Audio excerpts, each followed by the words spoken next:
Hey, this Realm of the Mist podcast is brought to you proudly by the Nurses Guild.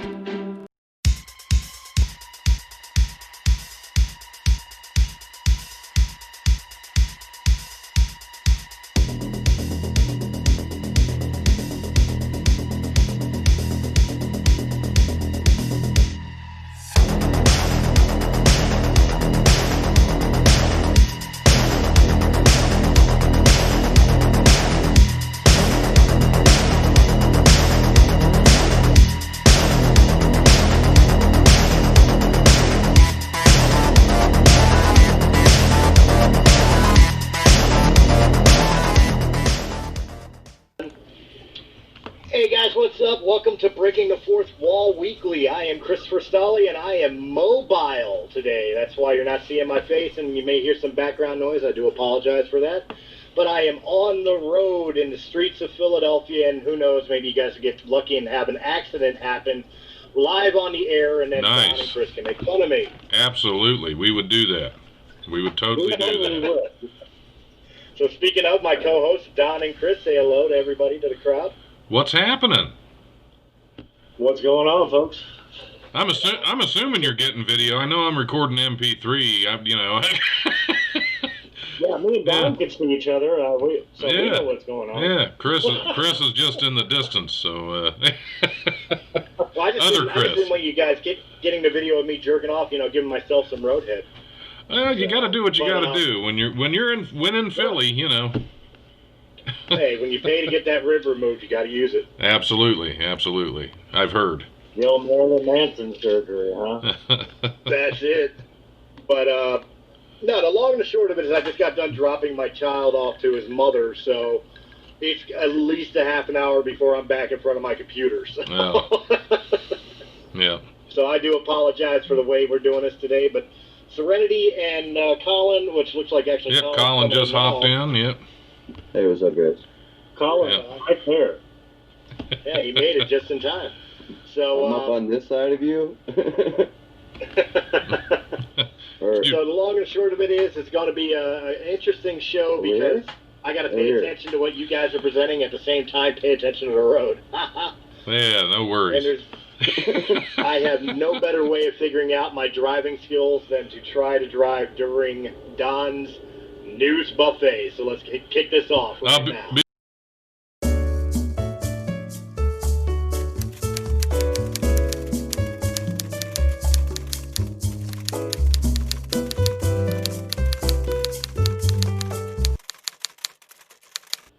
All right. Hey, welcome to the news buffet. That's what I'm doing now. I do so many different things. I get to the point, it's like, okay, I'm supposed to be doing something. We're doing the news buffet. Why is it the news buffet? Because it may not be very good, but there's a hell of a lot of it.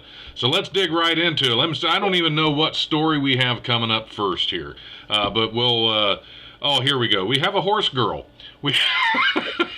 Usually I start out with an animal, but this is a little bit of both. An Alberta,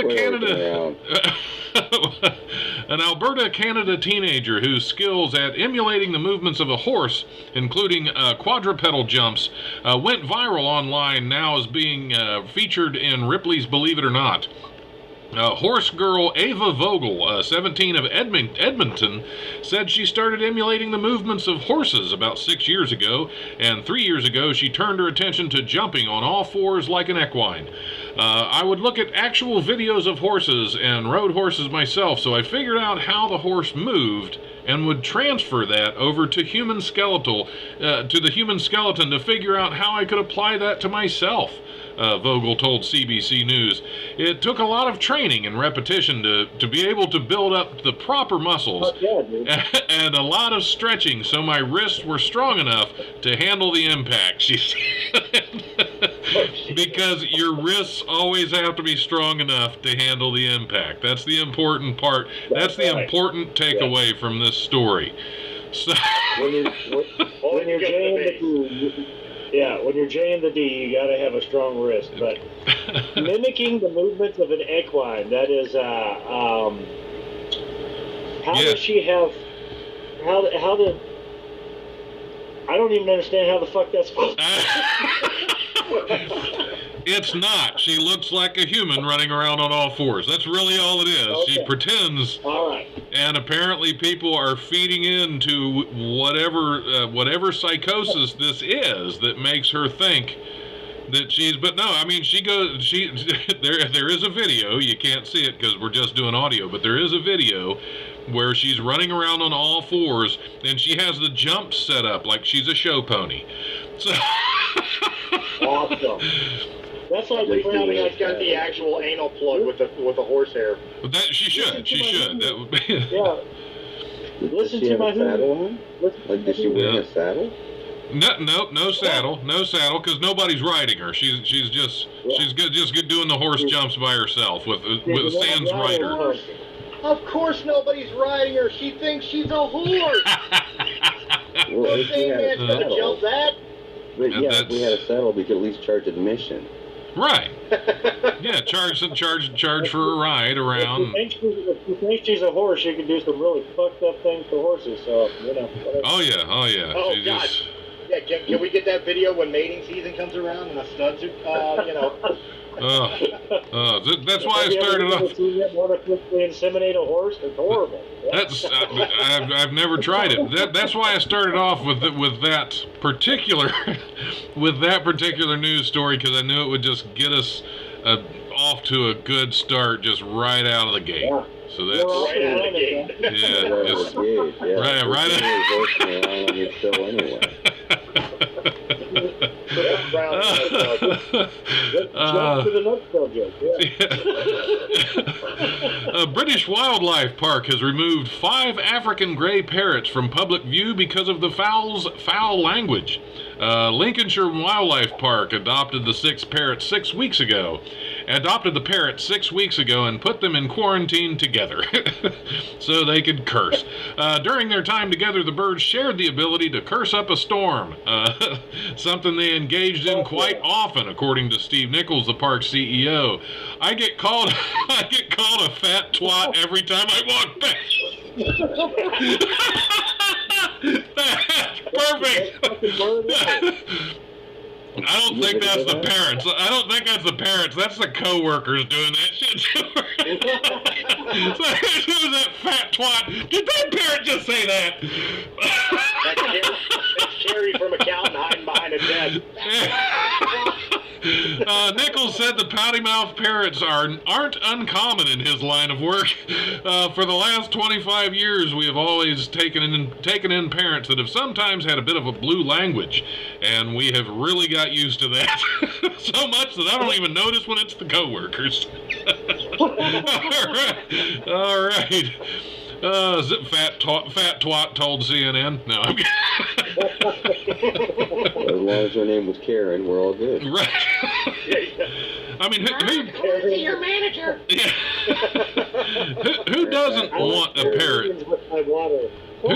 Who doesn't want their parrot to cuss? I mean, if I had a parrot, I would teach him some shit.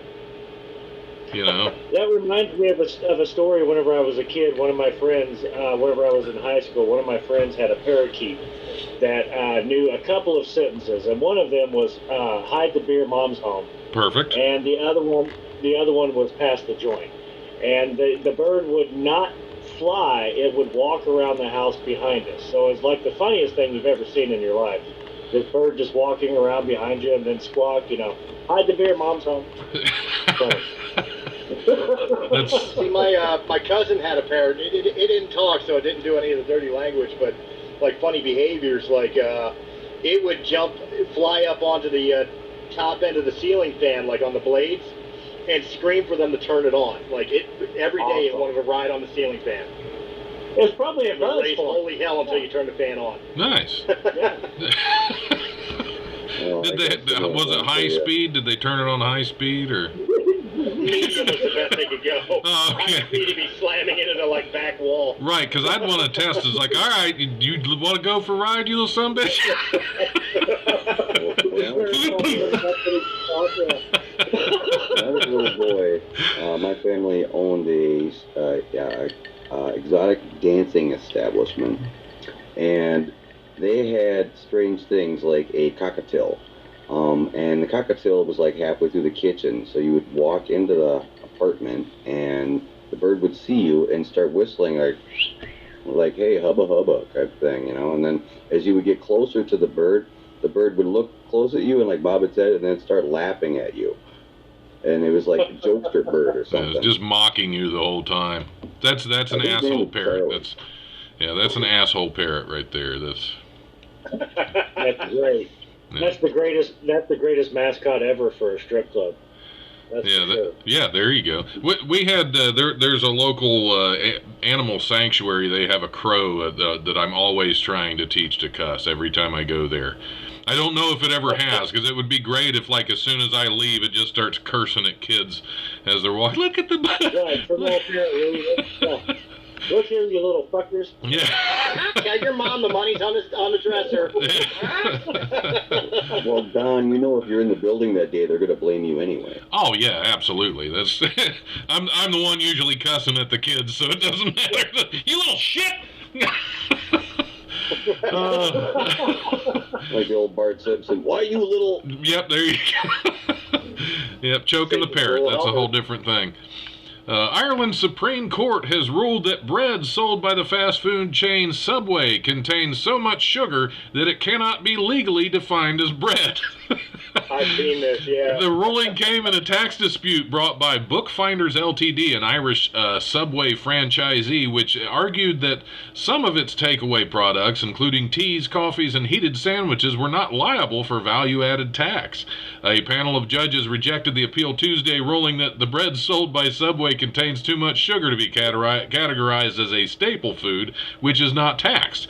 There's no dispute that the bread supplied by Subway in its heated sandwiches has a sugar content of 10% of the weight of the flour included in the dough, and thus exceeds the 2% specified, the judgment read.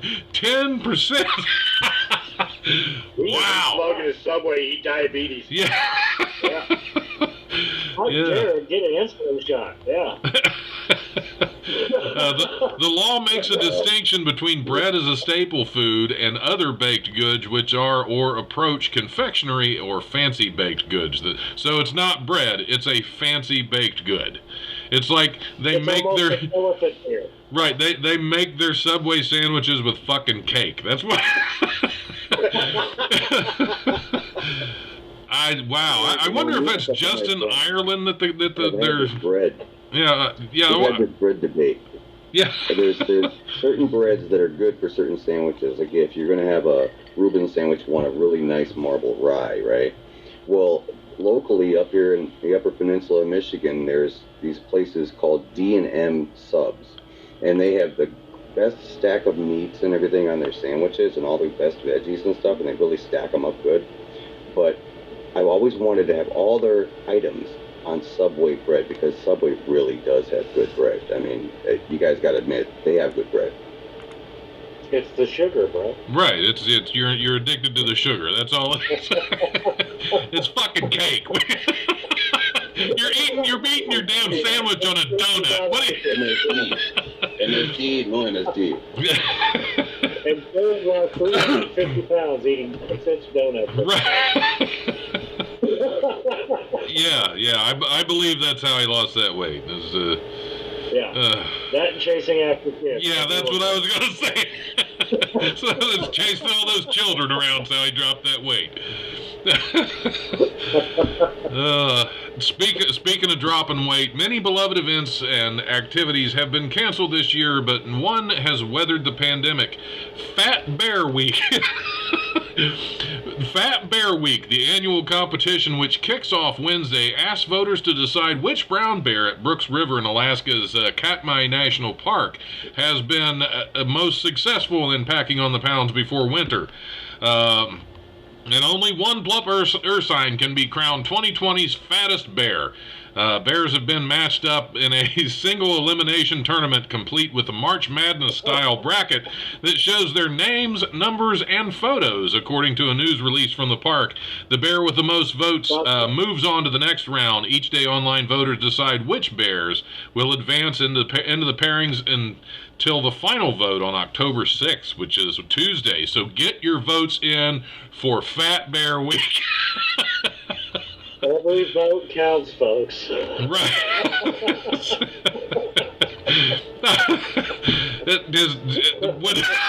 Sorry, I'm thinking Fat Bear Week should be like part of Pride Week in some weird way. I don't know. The bear just fucking wallowing around, rolling on himself. Yep, he wins. Fucking horrible. Yep, What are you doing, Yogi? Yeah. Eating another donut. What are you doing? Yep, eating another Subway donut. Oh, I didn't. Yogi out there showboating for votes. Yeah, it's rigged anyway. It's all rigged. Can't mail them in. You can't mail in your votes for Fat Bear Week. Oh, we lost Stolle. I hope he wasn't really in an accident. Jesus Christ. Yeah. Use your blinker, goddammit. Yeah, I keep waiting for him to start cussing at oncoming traffic any minute now. He in his car. Yeah, he's driving as we're talking, so it's perfectly safe. It's perfect. He's probably driving and talking, and at the other hand, he's voting for Fat Bear Week. Is his wife in the car? He's probably driving her nuts. No, I think he already dropped the kids off, so he's good. Speaking of mailing things in, a Florida woman who was initially denied a $1,000 lottery prize when her ticket was believed to be lost in the mail was finally awarded her winnings by lottery officials. That's good. That's good news. Sue Burgess of Ridge Manor, Hernando County, won a second chance drawing with what was initially a losing ticket July 29th, and due to COVID-19 restrictions, she was instructed to mail her ticket to Florida Lottery headquarters. Burgess sent the ticket via certified mail so she could track its trip to Tallahassee, but the tracking system said the ticket was in transit, and it remained that way for weeks. I was horrified to find out the Lottery Commission had never received my ticket, Burgess told the New York Post. After I had to pick myself up off the floor.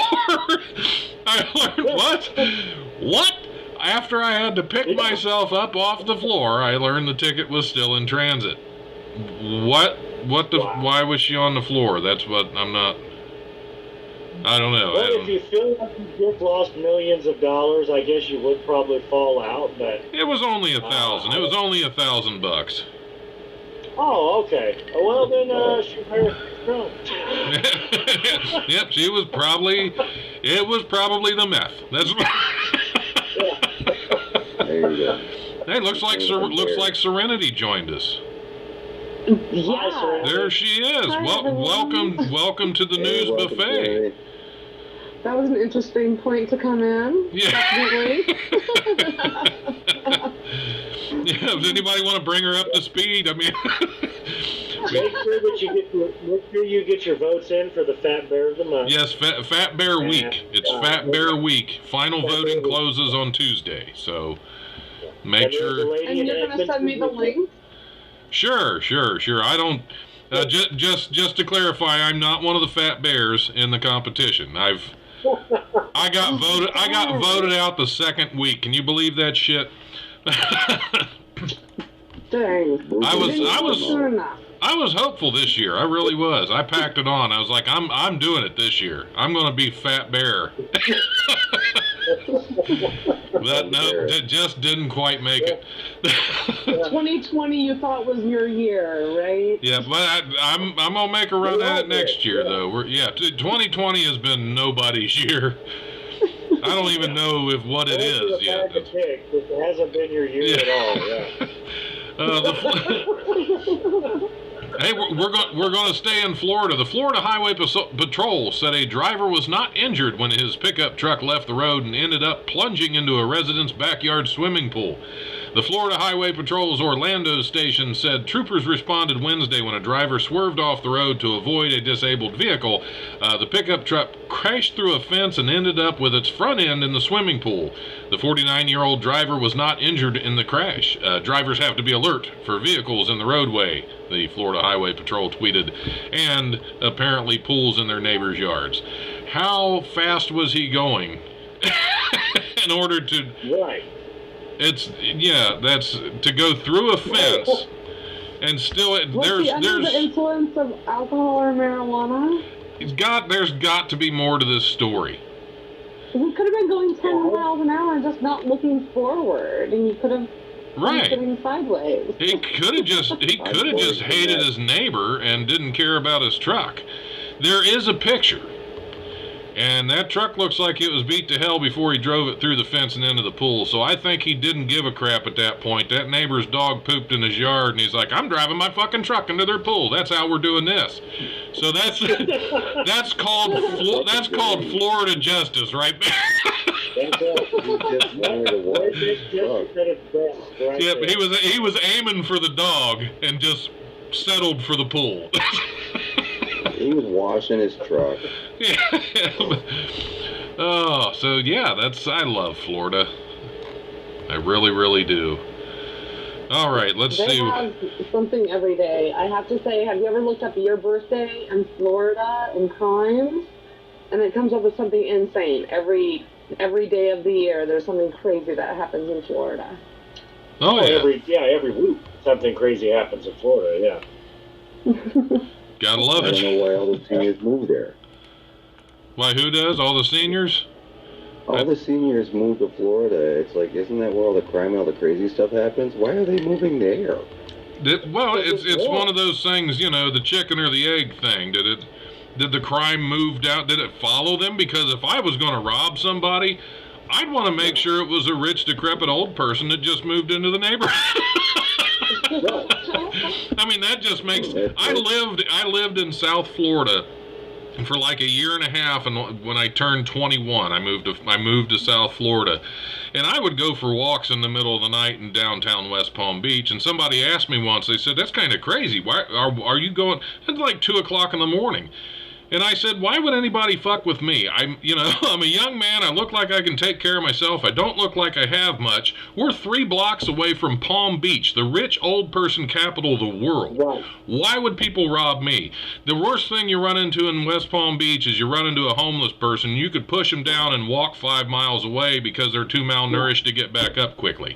You're good. Unless you...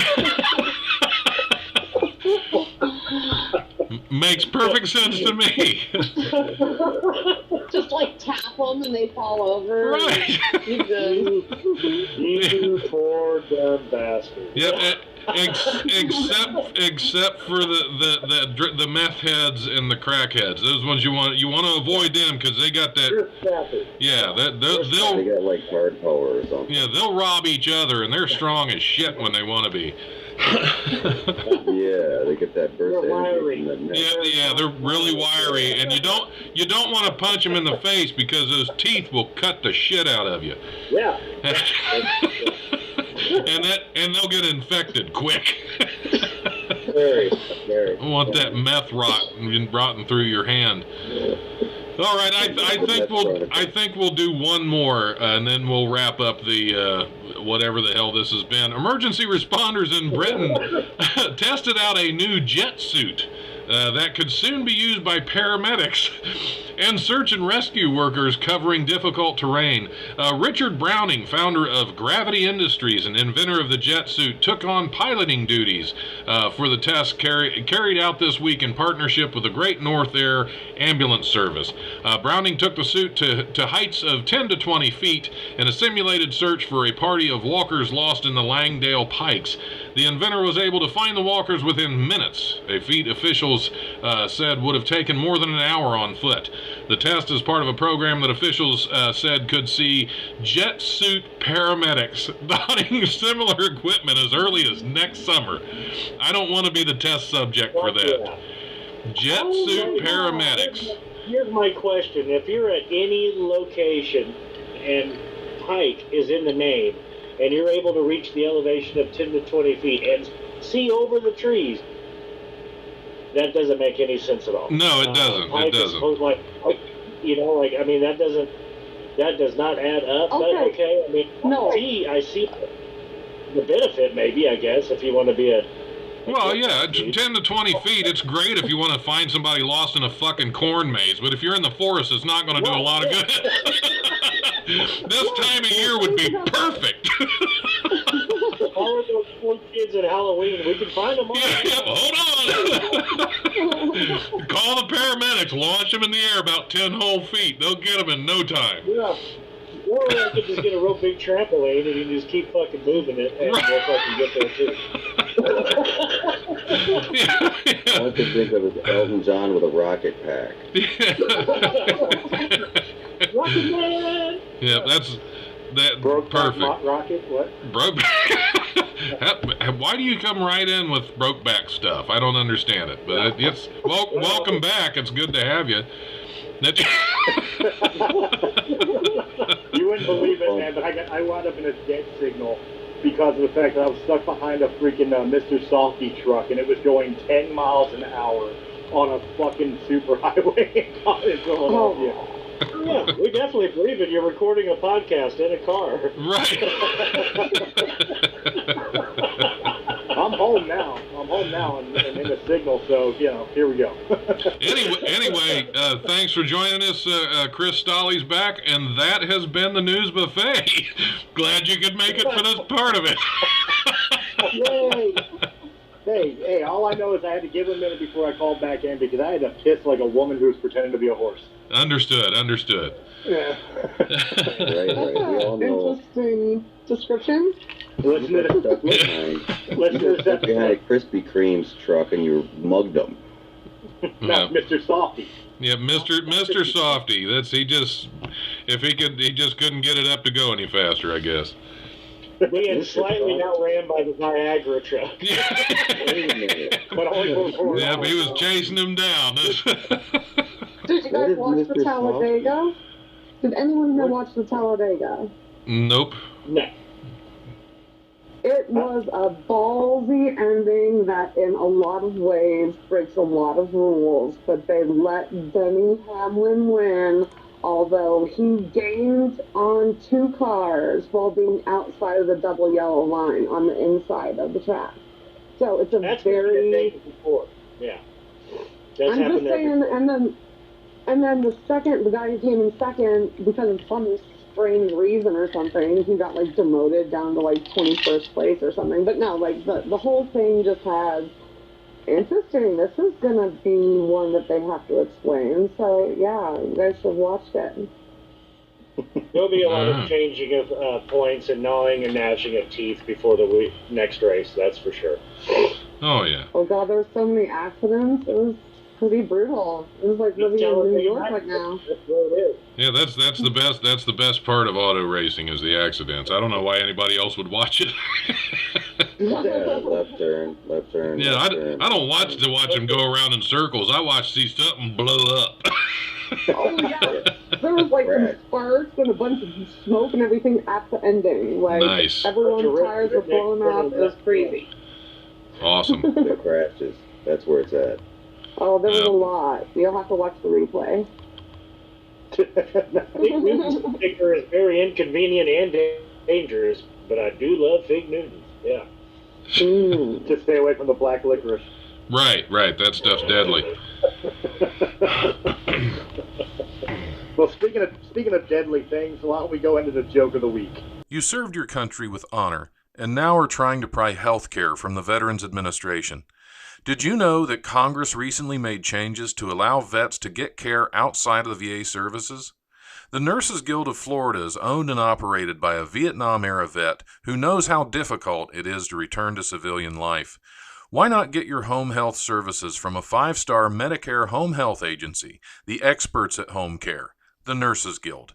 Rather than wait in lines for care, the Nurses Guild will provide care to you in the comfort of your own home. PTSD, IV therapy, wound care, or post-amputation therapy. No matter your diagnosis, we can help. A nurse will be assigned to you, visit you at home to assess your needs, and work directly with you to develop a personalized plan of care. Here at the Nurses Guild, we have nurses from every specialty, so no matter your diagnosis, we have the right caregiver for you.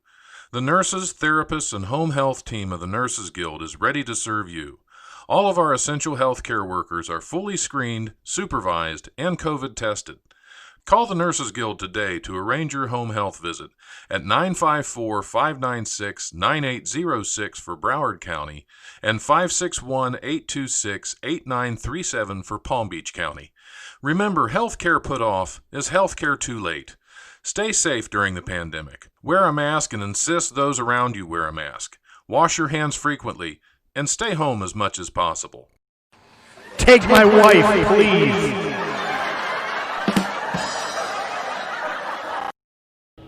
This is probably the shortest premise and setup of all time, but it is a very quick and funny joke.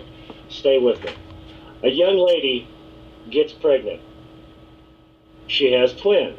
She decides the best thing to do for the twins is to give them up for adoption. One gets adopted to Egypt, where his name is Amal.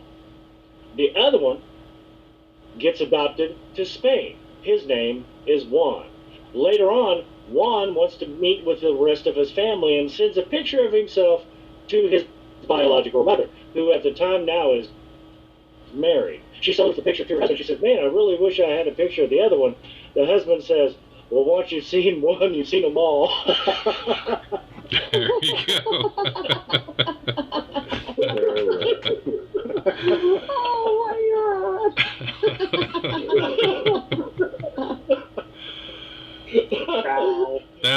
That's adorable. That's adorable. I love it.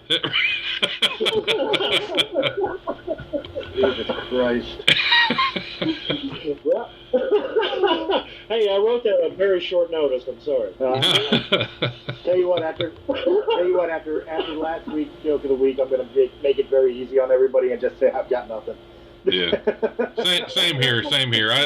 I play mine a little closer to the vest. I don't even get on stage. I don't even tell my jokes on stage anymore. That's how secretive I am. I'm working on some good shit. Just I ain't telling nobody. That's right. All right, I got one for you. There you go. There's in Upper Michigan, there's these two guys named Ano and Toivo, and they are always getting themselves into some kind of mess or some kind of trouble. Well, one day, Ano decides to go out hunting, and Toivo says, well, can I come? I want to go hunting. I want to go hunting and see what you get the deer, and he's like, all right, but you got to be quiet. So he's sitting in the blind with him, and they're hanging out and enjoying the wilderness, and all of a sudden, Toivo's like, oh no, I gotta pee. He says, well, don't do it here, because the deer will smell that and they'll be afraid, and they won't come around, and I won't get a deer. So go run off in the woods somewhere like 30, 40 yards in that direction by the road. So he runs off there, goes take a pee, and then he comes back. And he's sitting in the blind drinking beer, and he's like, oh no, I gotta pee again. He said, well, go out there and do it away so that you don't scare the deer. And this happens like 3 or 4 times, and finally he's like, man, I gotta take a crap. What am I going to do? He says, you better go far away and do it, And so he goes out there and he goes to do his business and falls asleep, scrunched up against a tree. Well, in the meantime, Ano got his deer, and he gutted him, and then he says, where the hell did Toivo go? He's looking all over for him. He finds him passed out up against a tree, and he takes all them deer guts, and he plays a little joke on him, and he throws them underneath him. It looks like he crapped them out, So there he is, back at the blind, hanging out, and here comes Toivo, and he's like, oh, Ano, you won't believe it. He says, I crapped so hard, I crapped my guts out, but with 2 fingers and a stick, I got them all back in.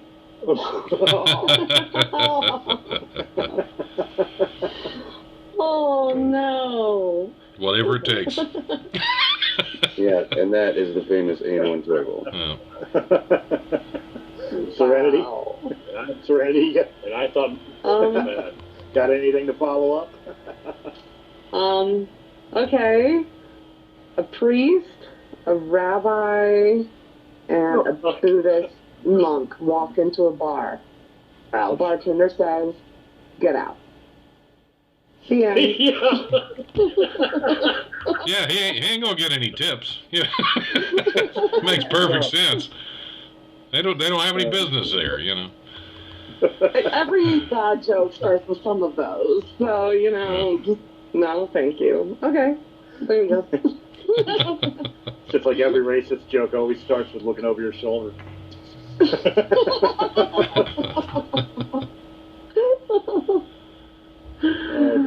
That's wrong. That's so wrong. You know what else is wrong? What's your effing deal?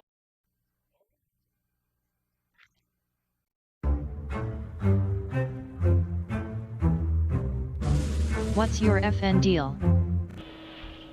Hey everybody, this is Chris coming at you again for What's Your Effing Deal. Got a couple things to talk about this week. Not a whole lot in entertainment news. It really seems like we're at the very beginning of all of the new TV seasons. So there's not a lot to report as far as that goes.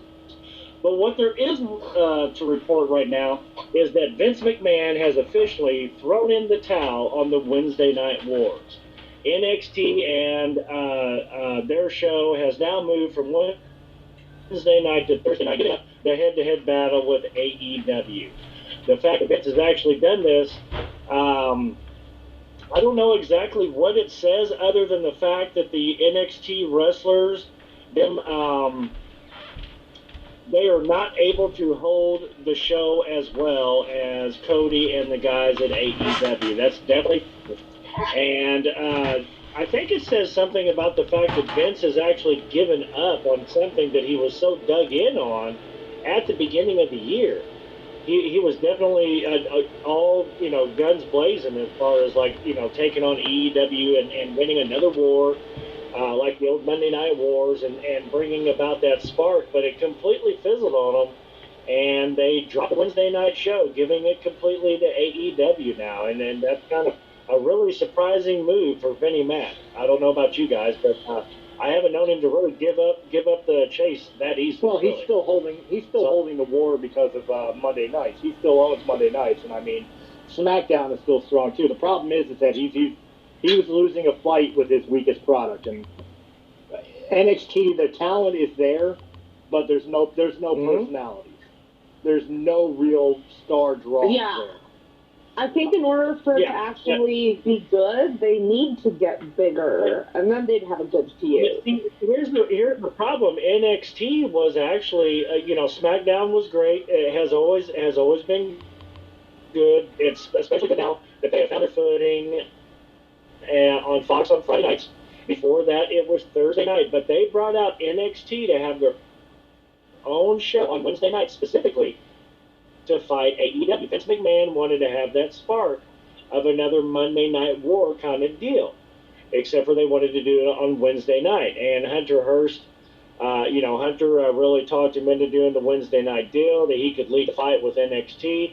And I don't know if this speaks more on Hunter's inability to lead the charge like Vince did back in the 90s, or just the fact that Vinnie Mac gave up easily. Really, it hasn't even been a whole year. I think it took 80 weeks for them to, actually get over WCW back in the 90s, and he didn't even give it half that long before he pulled the plug. I'll tell you what, I think it's a little bit of both, and I'll tell you why. Number one, Vince, he's kind of backing down because he knows he's not bringing his strongest product to Wednesday night. So that would be him, because he'll come back with something else. He's not going to let AEW and all them step on his territory. However, on the opposite end of the coin, I'm going to say something that's probably not going to be popular with a lot of WWE fans. But Serenity, you'll understand what I'm talking about with this. Hunter Hearst Helmsley is your typical worker booker, meaning that he's too busy putting himself over to worry about everybody else. Of course, he's going to think he's going to get NXT over because, hey, I just show my face, it's over.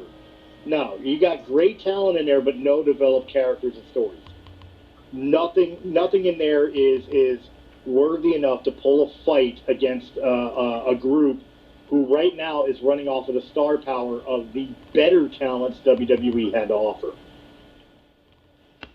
Yeah, and whenever you're talking about, what NXT has to bring to the table, whenever they get, they're putting Finn Balor over right now, which is by far their best talent and probably their best personality. But at the same time, moving Samoa Joe, he's always got things going on where he's not able to, be a regular member of the card, and he wants to be a member of a full-time roster on the WWE, so they have a challenge there with him. And then whenever they got rid of, I can't think of his name, but at the moment I'm drawing a blank. For once, I'm drawing a blank on a wrestling name. But the fact that they just gave it up so easily. It's only been, I mean, we're only talking like 30 weeks in, and they've lost every single week of the Wednesday Night Wars ever since the very beginning of it. And Vince pulling the plug, I think it speaks a lot more to Cody understanding the business better right now than Vince and Hunter does, because he knew where to place a show to beat a WWE product. Well, no, I agree. I agree with that. I'm not taking anything away from Cody and the group over in AEW. I'm just speaking on Vince's terms. One, Vince never count Vince out.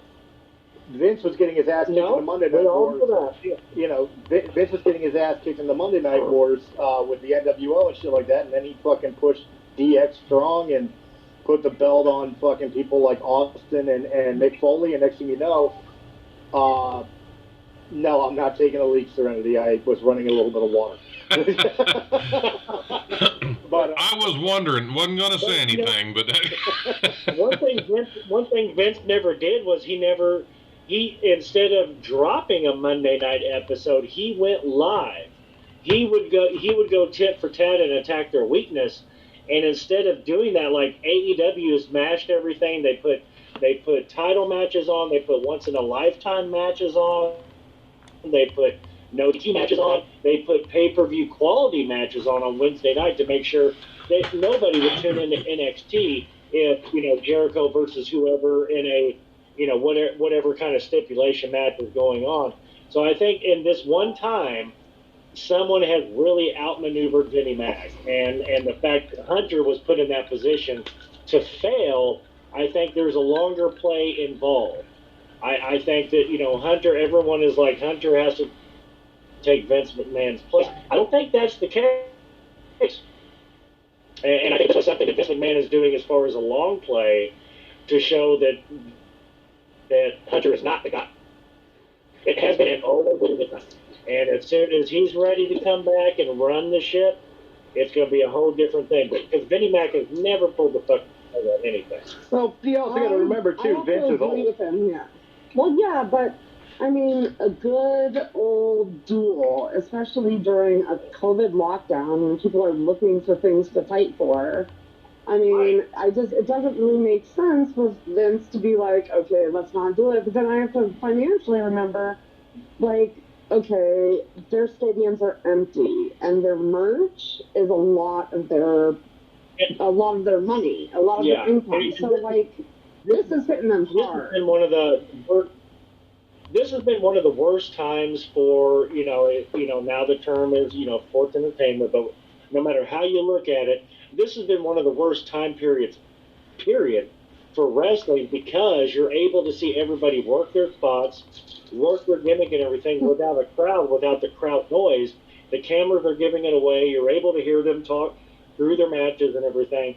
It's been one of the worst periods ever for wrestling, and the fact that AEW has been able to do it a lot more old school and more of a traditional way versus what WWE has become accustomed to winning at for the past 20 years. I just think I think it says a lot, actually, and I think it really says something about Vince McMahon playing the long play to get Shane McMahon to run WWE, not Hunter, which everybody thinks is going to be the deal. I think it could be like the ECW deal where he buys them. No, he could end up buying the other federation. I mean, I know it's a long shot, but I mean, he was able to take over ECW. Yeah, Cody has so much heat because of what Vince, how they spoofed Dusty, the way they fucking, they did him. I just don't see, like, Cody would rather go bankrupt or just go wrestle in Japan before he did that. Well, see, you're hitting the nail right on the head with the buying of WCW and ECW. Vince hit them while they were financially struggling. They were on the both were on the verge of bankruptcy.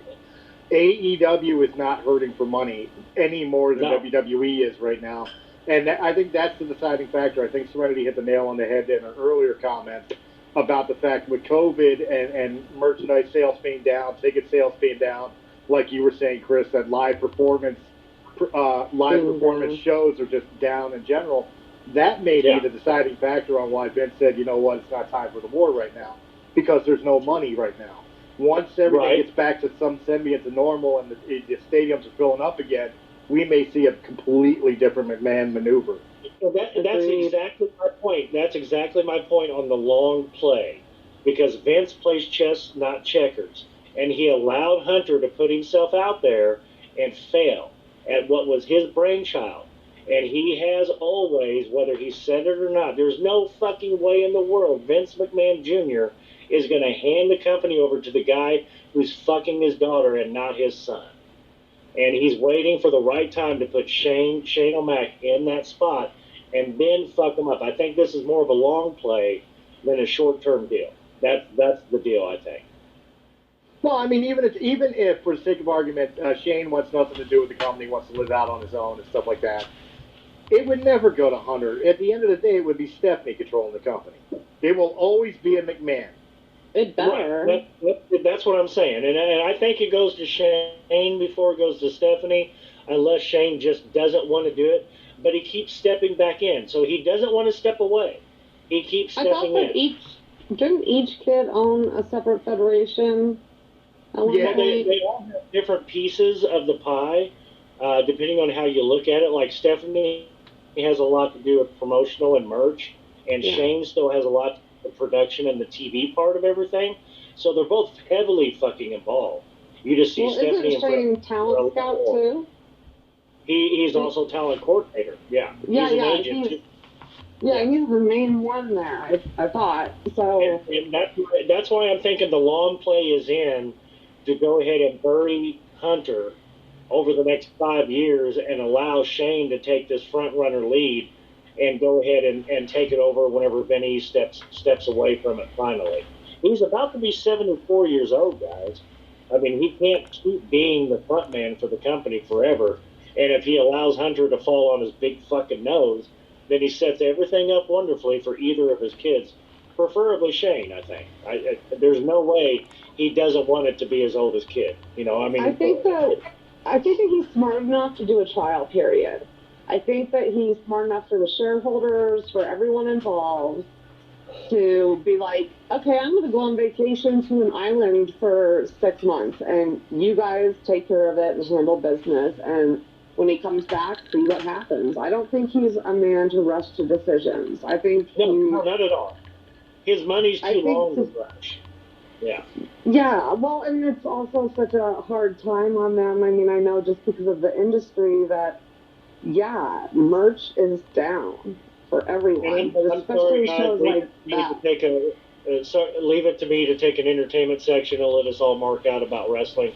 We haven't done it for this, but, still. I just couldn't help it. But the fact that Vince McMahon threw in the towel, I was just like, what does that mean? And it's taken me a couple weeks to put it together to actually talk about it. And I think the long play is what we're going to see on this. That's where I would take it. With Vince throwing in the towel, Vince is not a person in general, just not only speaking as a person who's watched Vince McMahon since I was, a wee child, but a person who's been in this business and knows the reputation of Vince McMahon. Just plain and simple, it's like he may have looked like he threw in the towel, but he's got a plan. Yeah, and that's what I think is afoot here.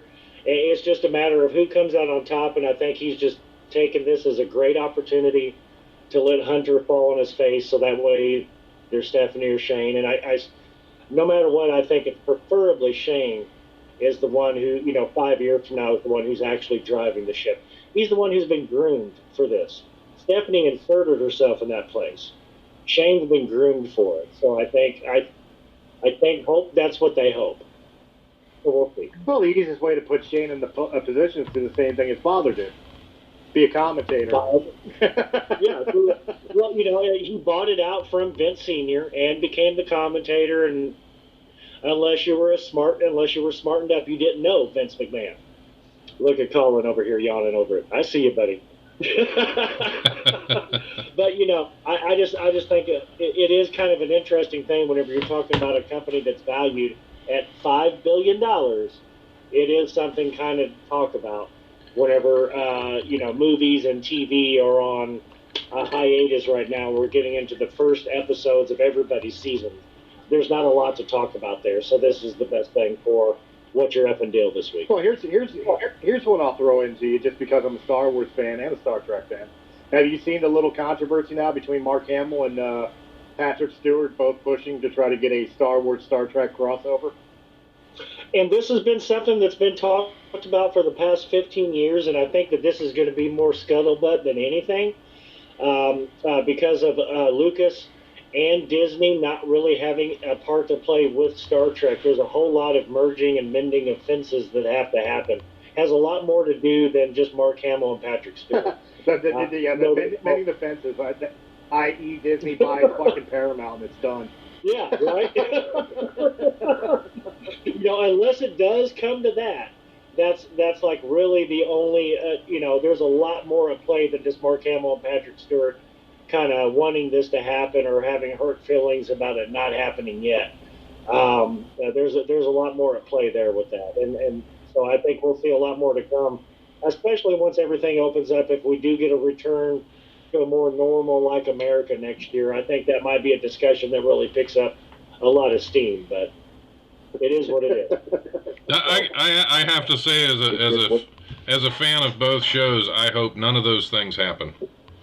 I do too. I'm with you, John. I don't want to see them melded because you have one that is very science-based right, and another one that is completely science-fictionalized. Right. And I think the melding of the two is just not a good idea. No, it would be a mistake. For all the fans to jerk off it. Yeah, that's it. I'll play the devil's advocate because I prefer the pure Trek, and I prefer people know that with how much I hate Star Trek Discovery and Lower Decks. And even parts of Picard, even though I think Picard's the best of the three shows they've released so far. And, of course, as much as a Star Wars lover as I am, I'll play the devil's advocate, and I say I'll be okay with a crossover if they did it in a satirical or cartoon format. Don't actually do something that's would be considered canon in either franchise. That's going to be the problem because there's so many purists on both sides of the fence. They're never going to accept it. I think that's the problem with those two art forms. You just can't.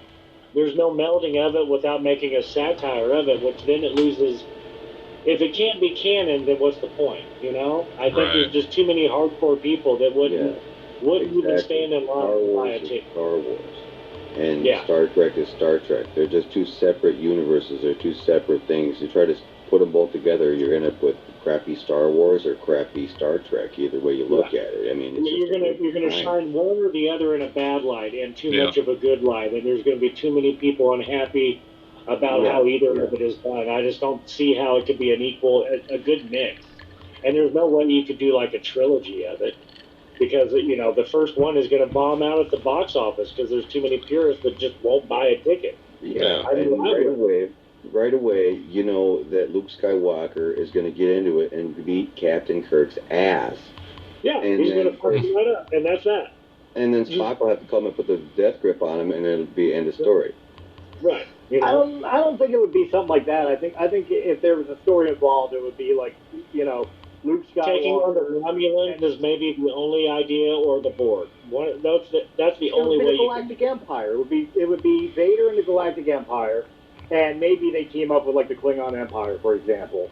But the Rebel Alliance would be teaming up with the Federation. There's no way they would have Kirk or Picard and Luke or Rey or whoever fucking at odds with each other.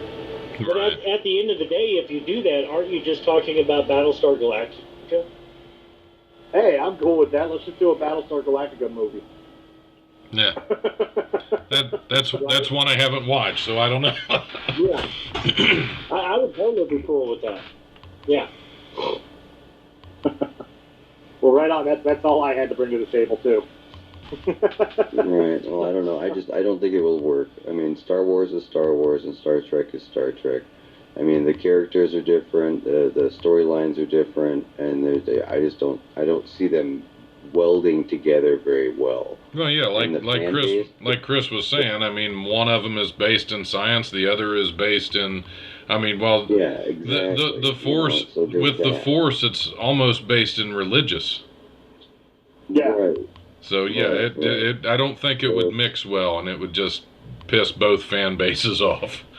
Right, yeah, it's kind of like, I mean, that would be like 10 times worse than what Marvel did with all their stuff in DC.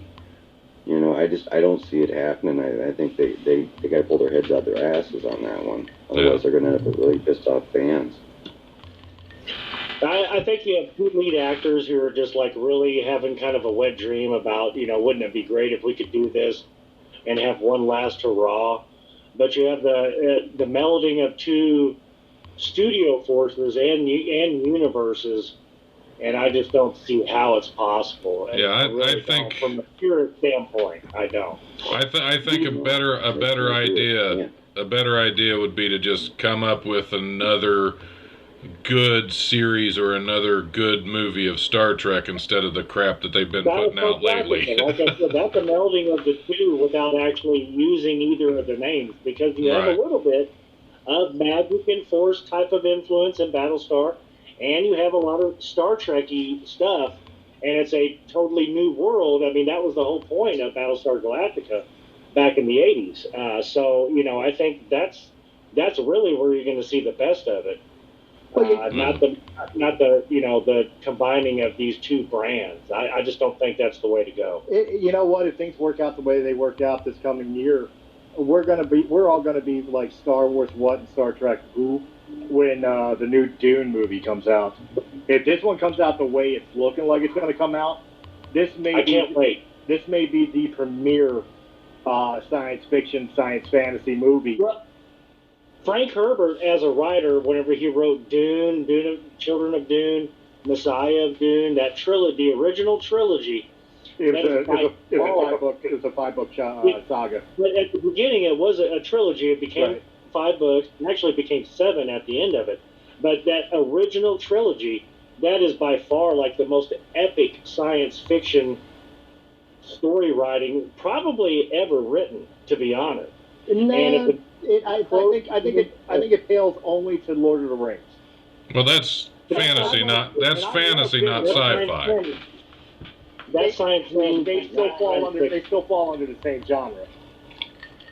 Book-wise, they still fall under the same genre. Only because they called it fantasy and science fiction, which to me fantasy is different than science fiction. Well, hey, look, I'll put it this way. I've had this argument before when we were talking about Game of Thrones, the books. And with Game of Thrones, a lot of people wanted to compare it to J.R.R. Tolkien, and I always said that's the wrong comparison. No, because it's more relatable to Michael Moorcock. I argued the point that it was more like a medieval Dune because of the political standpoints. Which is Michael Moorcock. Right.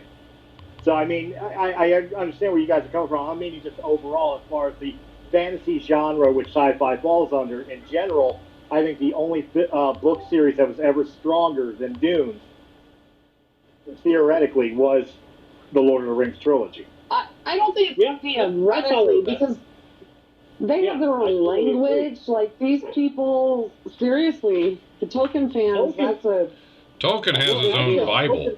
Tolkien, while he was at Oxford, he actually completely created and crafted the Elvish language that you see in the movies. I mean, that is a language.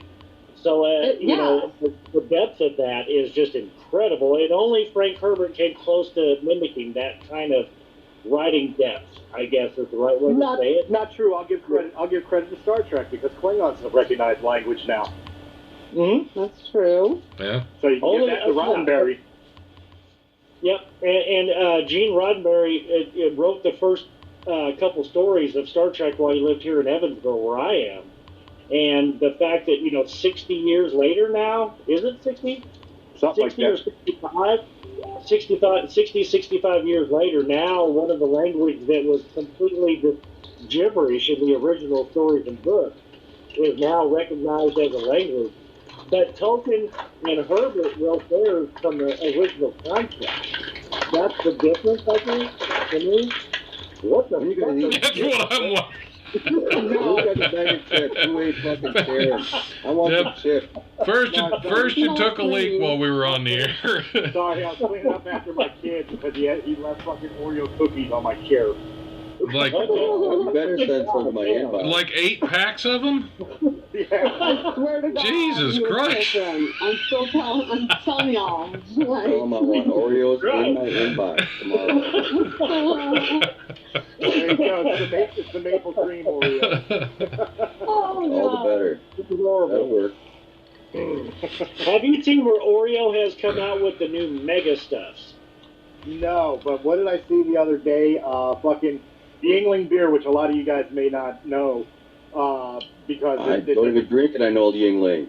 you know. Yeah, we Yingling? know Yingling here. Yeah. Okay, Yeah. it doesn't go throughout the country. I remember when I first moved to Colorado, I remember this, searching any bar for Yingling, and they all looked at me like I was an idiot. Yeah. But they are coming out I with haven't in Michigan either. They came out with a Hershey flavored porter made out of Hershey chocolate. Yeah. Pabst Blue Ribbon has a coffee chocolate, which is like the greatest Irish car bomb there's ever been. But other than that, it's complete dumpster juice. Hashtag dumpster juice. But yeah, I would say the IRA would probably disagree with you.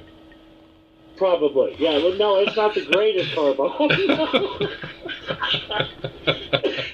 I'm laughing at the fact we're coining a new hashtag. Before it used to be It's not Stumble new. Crew. Yeah, it's Before not you- new. Used to be Stumble Crew. Now it's going to be fucking dumpster juice. The dumpster juice has actually been part of the deal. Like, when did I appear Yeah. on your show the first time, Don? Oh, Back in like, jeez. it's been around since like March or February. It's actually, if you Yeah. hashtag dumpster juice, it's I think you were on. on before that. Yeah, I think you were on before that. Yeah. I think you might have been on Yeah, like it's been around for a while. November or something. Yeah. You know what? In honor of last week's episode, and as proof that we need Serenity on the show all the time, I think the hashtag we should be pushing is slightly used cheese wheel. I don't think I want to know. Listen to last week's episode. You really don't. No, you don't want to know. Yeah. Yeah. Do you Oh want my a God. 12-inch pencil? Do you want a 12-inch pencil or a 4-inch cheese wheel? Which one? Well, depends on who it's attached to, I guess. I don't know. What were you talking about? Now you were behind a truck, Mr. Softy or something? That's what you were thinking of that weird alien dick thing. Oh, Serenity in the chat after we did that episode with the alien dick sex toy. I actually posted the YouTube video that I discovered it at. Did you watch that? He means the one he made. He means he posted the YouTube video he made. I couldn't help myself. I had to watch the stupid thing. It was the weirdest Did you video. really? It's so bad. It's so bad. I did see the video on how to make your own gelatin eggs. That one popped up. This is totally different thing, Serenity. Yeah. No. You Oh totally man. messed up my YouTube feed now. I get weird stuff coming up now. Thanks. Algorithm's off now. You need it for the next week. Just look Oh. at 2 puppies and kittens to fix your algorithm, Colin. Yeah. Yeah. I'm getting all kinds of aquarium stuff coming at me now. Even better. Yeah. It's terrible. Sexy octopus. Tentacle porn. That's a big thing in Japan now. Yeah. Tentacle porn. That's all I need. Oh, that wasn't. If you seen La Blue Girl, you know damn right well tentacle porn ain't nothing new in Japan. Oh God. It's been many years. Yeah. Yeah, it's been around for a long time. Yeah. Oh, blue. Speaking of blue, earlier today somebody posted a little clip video of this blue squirrel coming out from a tree and hopping across the park. And all I could think of is that poor squirrel somehow got trapped in a porta potty and got dyed blue. It's a very good possibility. Oh my God. Who was it that did that in Jackass? Who got covered in the blue dye, getting slingshotted in the porta potty? Steve-O. Was it Steve-O? Yeah. Yeah. Yes. That was his first actual stunt after being sober.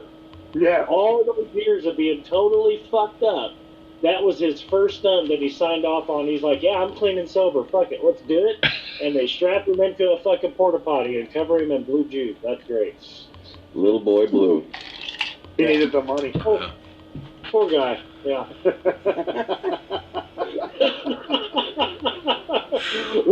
Little boy blue. He needed the money.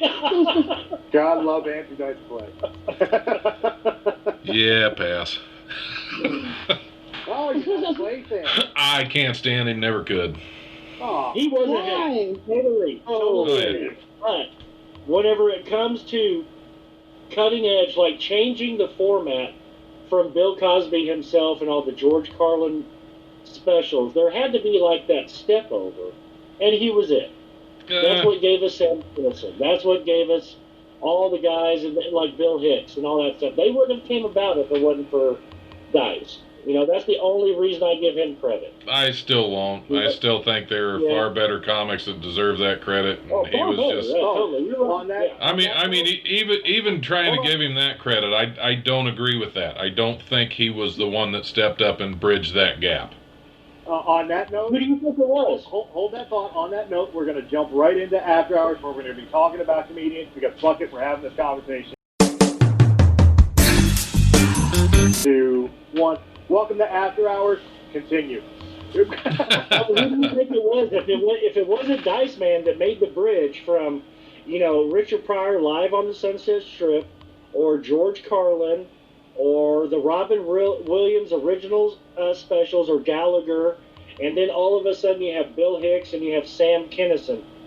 Who made the jump then? If it wasn't Dice Man, who was it? I would say I don't think Dice Clay was out there before Kinison. I don't think Dice was out there before It Kinison. wasn't. No, it was Kinison was out. Kinison was on Letterman before Dice Man, but Dice Man got the first big special before Kinison. That's why I think there's the bridge. Yeah, and Dane Cook had a special too, so my dog could probably get one. I'm just saying, I don't think Dickory Dock. the only thing fun Dice Clay ever did was the movie Night Patrol, where he was making fun of himself anyway. Because no, Ford Fairlane was stupid as shit too. I'm not a fan. But he's a worker, man. He worked for everything he got. He was chasing those deals. Yeah, He's such a grinder. And if you saw him in Star is Born, like my wife saw the movie 5 times, and it took me pointing it out that was Dice, and she was like, "Oh my God, like what?" But going back to the original part of it, like, I don't know, it just for me, because of falling in love with comedy, going for Bill Cosby himself, Richard Pryor, of course, listening to it when your parents weren't looking or whatever, Eddie Murphy, Delirious, and everything. There had to be a jump. There was your guy. There was your guy. You just said it. You just said him. I didn't even think Eddie Murphy. I would give it to Eddie Murphy long before I would Andrew Dice Clay, because Dice to me was a hack. He was a shock comic. I don't know if he was. I don't even think he was the first one. Turn of comics in the late '80s. Yeah. Yeah. But he worked hard for everything he did. Yeah, I'm not saying he didn't work hard. He knew how to promote. But as far as his comedy goes, he was crap. But yes, he was always working. I've seen a lot of shit comics get booked a lot, but that doesn't mean they're good comics. His original material wasn't like incredibly groundbreaking or very original or good. You know, taking the nursery rhyme and well, you can't hate everything he did. You can't hate everything he did. No, I don't hate everything he did. I don't like his comedy. I never cared for his comedy. Well, that's what I'm saying. Like, because skits, like, you may not like all the skits, but even you got to admit, like the dirty nursery rhymes, for lack of a better term, that was a solid skit for him. But that's what put him over, and that's what carried him for probably like 10 years. So I get what Don's saying. And there are other people that did those as well. I don't think it originated with him. I don't think any of his material was really all that original. Okay. He was kind of picking up where Buddy Hackett had left off, actually. whenever it comes to No. that kind of material. Buddy Hackett had done it like 20 years before, and Rodney Dangerfield had done quite a bit of it. I don't know, because, that was at that time whenever Dice Man Cometh, that big LP that came out and put him over. All of a sudden, he's the first comedian beside Pryor and Eddie Murphy who's doing arenas. That was the work that actually put him over, and he was really just kind of continuing what Red Fox had already done, what Buddy Hackett had already done, and to some extent what Rodney Dangerfield himself had actually done. And if it wasn't for Rodney, he would never have gotten over. Yeah, but you know what? Rodney's Young Comedian Hour that put him and Kinnison over. Yeah. If it wasn't for Rodney, neither one of them would be part of the conversation. Now, see, I would make the argument that half these shock comedians, in general, and roast style comedians in general, would not exist without Don Rickles. I'll give you that. Yeah. Don Rickles was brilliant. Yeah. But he was a brilliant one-liner, not a storyteller. Right. Who, Don? That's the thing. Yeah, he did not do a lot of Have you never watched Don's special? I have seen Don's special, and he did have 2 good stories, but he was mostly a one-liner guy. And whereas Buddy Hackett was able to tell stories, and Rodney was able to tell stories. So I see where Don's coming from, but it's just kind of like a romantic period for me as far as like comedy, falling in love with it. He was that age group of whenever I was 17 or 18, and all of a sudden it's hickory dickory dock, some bitch is sucking my cock. Yeah, we're the same age. We're the same age, so I was right there too. I was also a fan of comedy. Yeah. Still hated him, and I'm going to go a little further. Never saw the appeal to Bill Hicks. Really? Never saw it. I've watched a couple of his specials. I've watched a couple of his specials. It's like, okay. It doesn't translate well to today, for sure. Yeah. But if you saw it in Benny Hill. Benny Hill was a bomb. Oh, I grew up on Benny Hill too. Absolutely. But that was loved also 68 to 75. Yeah. And Bill Hicks was like, his prime was 92 to 94. Yeah. And it doesn't translate now the way, it's kind of like, what's his face from The Marvelous Mrs. Maisel, the original fucking, from the 50s and 60s, the guy that got arrested all the time for being on heroin. And okay, I know who you're talking about, I think. Oh, it is? Lenny Bruce. Lenny Bruce. His comedy was groundbreaking and trend-setting. If it wasn't for him, we wouldn't have had Robin Williams or Richard Pryor or even Red Fox. But his comedy does not translate to today. It does not carry over well at all. It's actually bad comedy if you look at it now. Which is weird, because you can go back to some others like the Three Stooges or Abbott and Costello, and I mean, their shit's timeless. But that's slapstick. No, not even slapstick. The intelligence, one skit, that's all I got to say for anybody who enjoys comedy. And that's Who's on First. Yeah. My kids laugh at it as hard as I laugh at it, as hard as my mother laughed at it, as hard as my grandparents laughed at it. But you got the slap of the face, you got the tip of the hat. It's still slapstick. It's vaudeville. It's vaudeville. Yeah. Even though it is a pie in the face, that doesn't mean it's not slapstick. You know what gets me is that, like, today you go up and you ask somebody who's like 18 to 25, maybe even up to 30, you ask them, do you know who Benny Hill is? And they might not even know who that is. No. No idea. Or Sam Kinison, they'd be like, who's that? Right. But there's nobody that's pushing this type of stuff. You can go to most comedy clubs around college campuses right now and just mimic Sam Kinison and get a lot of laughs, and people would think you're doing original material. Right, because people forget. If you just updated it a little bit to today's topics, you could mimic Sam Kinison right now and get a lot of laughs to people who don't know the difference. Yeah. You could never do it at the store. You could never do it at, like, real comedy clubs. But you could do it at a lot of places around the country, and people would be like, oh, that's fucking great. Because they wouldn't know the difference, because, that's almost 30 years ago now. Right, or you could do it in a padded room, too.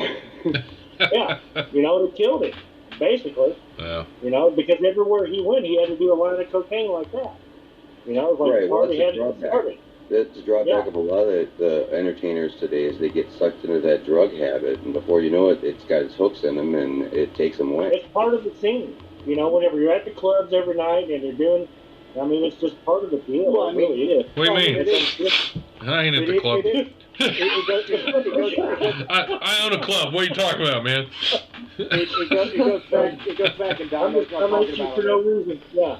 Don knows what I'm talking about. It goes back to that old adage that comedy comes from a dark place. Yeah. A lot of these guys wind up on drugs and everything else because you're broken to begin with. Because they're already broken to begin with, and then they're trying so hard to be funny and entertain other people that they're basically running themselves on empty to begin with. Oh yeah. So then okay, let me just say that it's always a choice. Okay. Oh, I have been in a room full of people on all kinds of stuff, then the only person that only smokes pot. And people look at me like I'm weird, but you know what? It is my choice and my decision. So, and you're lucky to be you're very lucky to be in that spot. And speaking from the other side of it, whatever, that's what makes you get over it. Yeah. If that's your crutch to be able to get over, then how are you ever going to get off that crutch? Like, you feel like you've lost that vein of funny or that vein of entertaining if you don't have that crutch. And to be someone who hasn't needed it to be part of the conversation or to be entertaining, that's great. That's a very special place to be. But for most of these people who come from being a broken person to begin with, and that's how they overcome all of these dark thoughts and dark spots of their life and everything, is the substance abuse to be able to get through it. Whenever you're on that side of it and being on that crutch, like, how can you get off of it and still maintain that high of what you get from getting it in front of 1,000 people in a comedy? No. But from a vein of a comedian, one of my favorites for the modern era is Stephen Lynch. And if you ever want to see that there is life, Lynch is great. There is life on the other side of substance abuse. Mm-hmm. All you have to do is watch Stephen Lynch's special live at the Del Rey when he was on cocaine. Right, when he was on cocaine. It took 12 years of rehab for him to get there. Right, but I'm saying, like, you watch that and you see what he's like on cocaine. Then you go and watch Hello, Kalamazoo, where he's completely clean and sober. And I would argue he's funnier.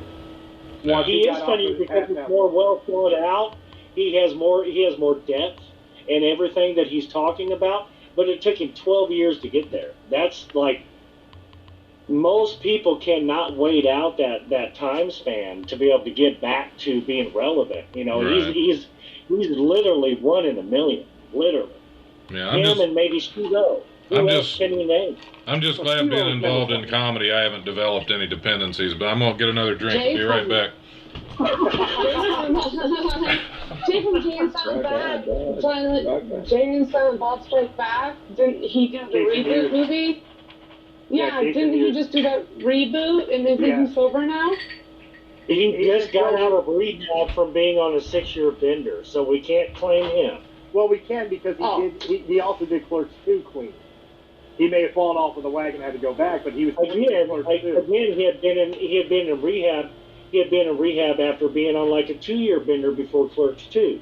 So you can't really pick out a time with Jason Mewes that while he allows him to film, when he does get clean, it's like, okay, you can get this check if you go to rehab and get yourself cleaned up. That's what Kevin Smith does to him.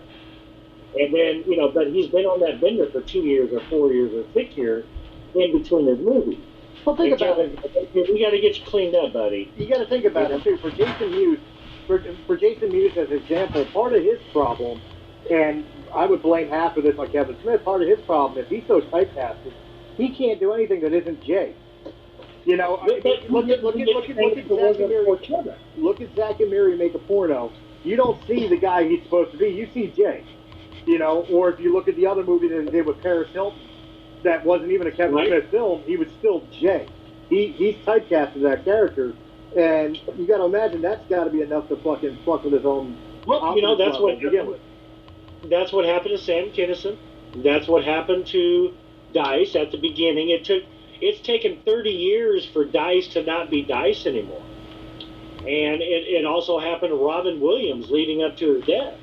he was not able to perform the comedy that he did in the 80s, so he became a different person to make everyone else happy, but he wasn't himself.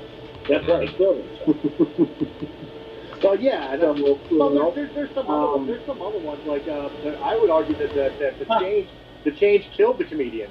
You think about Tim Allen or Bob Saget or Dennis Leary. These guys were cutting edge shock comedians, and as soon as they had a family special on ABC, that was the end of them.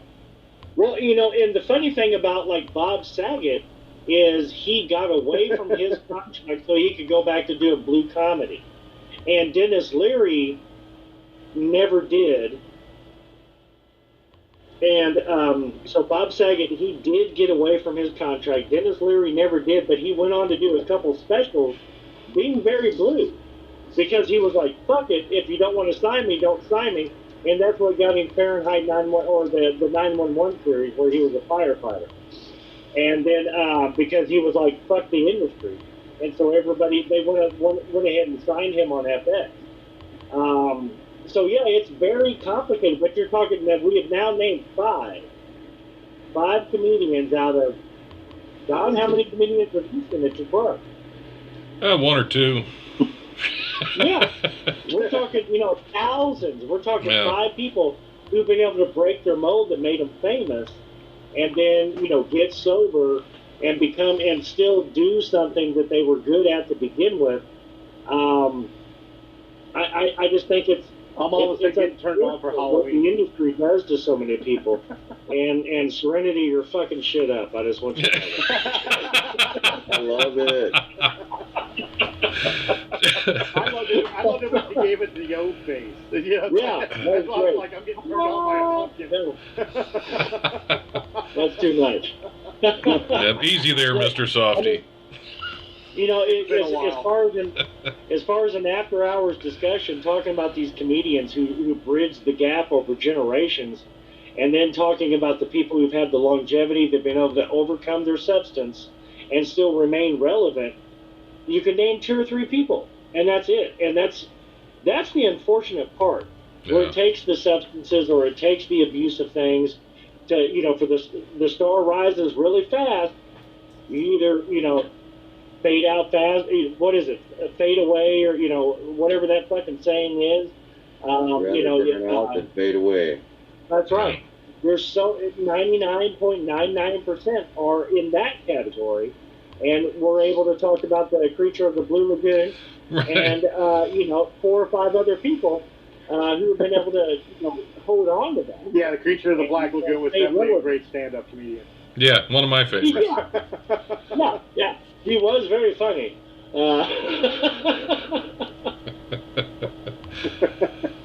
don't know, man, but like I said, I mean, all right, I'm going to put Don on the spot. He owns a comedy club. He's a stand-up comedian himself. Yeah. With you being able to see some up-and-comers out there in Dayton, how many of them do you think would have the ability to go the distance? And take in consideration they're all watching this show right now. All of them. All of them are lovely. Lovely human beings. Well, there are a couple, and again, it doesn't go so much as by who's the funniest, because you can be the funniest comic out there if you don't work your ass off to get booked, if you don't work your ass off to build a following, build a social media platform. If you don't do the work, you're not going to get there.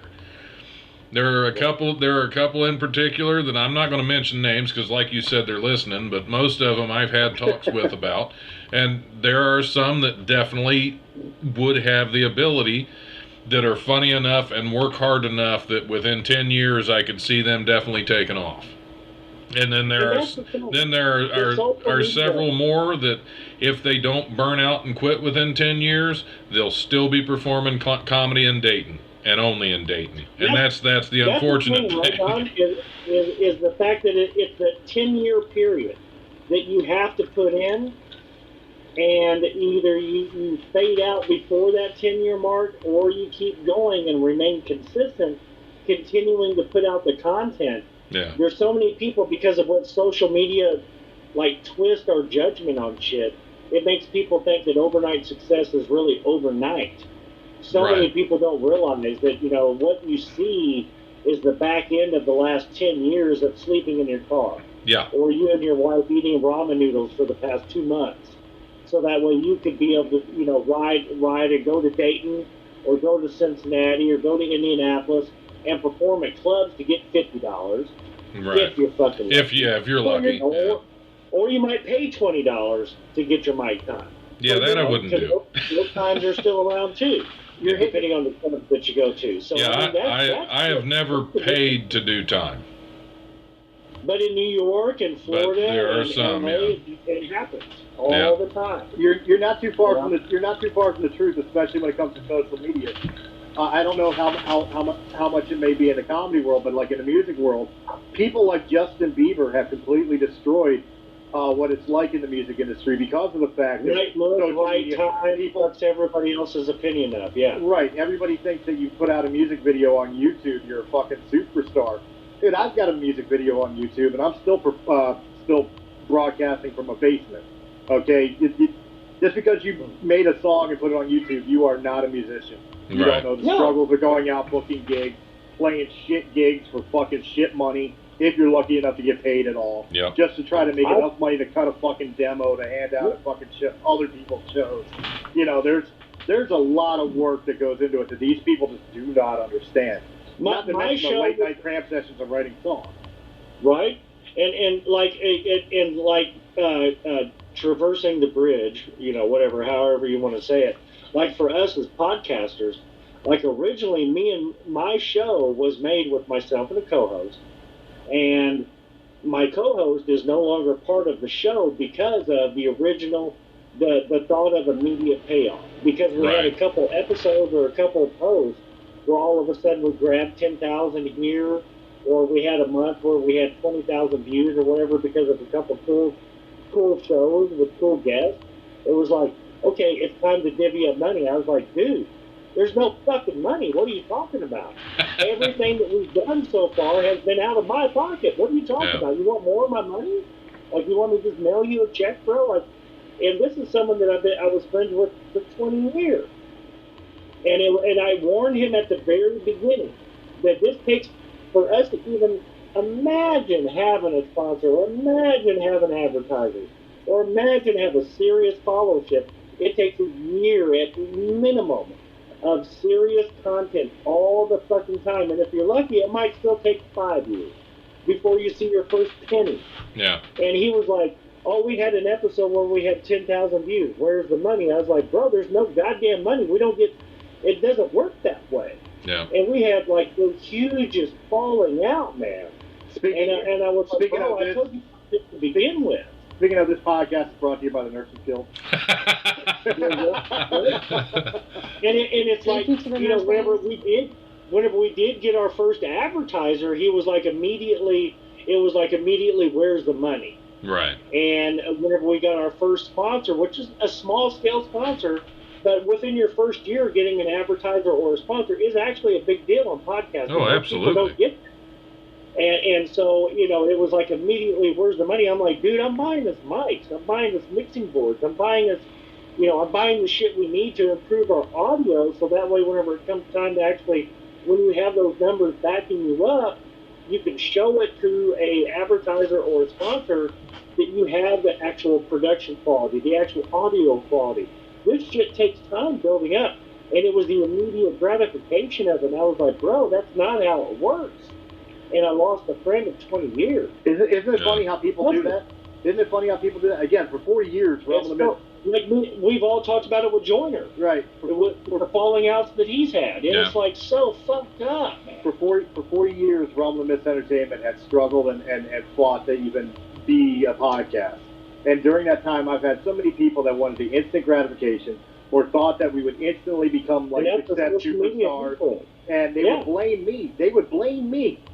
Right. Yeah. And they wanted the instant gratification. They wanted the money. They wanted the superstardom. They wanted to put in none of the work. That's why I got blamed. It's like you've I'm done the one nothing that did to all the editing. What are you talking about? Here's I'm the one that did all the editing. I'm the one that did all the promotion. I'm the one that created all the content as far as like coming up with subject matter. Yeah. Rome was not built in a day. They showed up on camera, and that was it.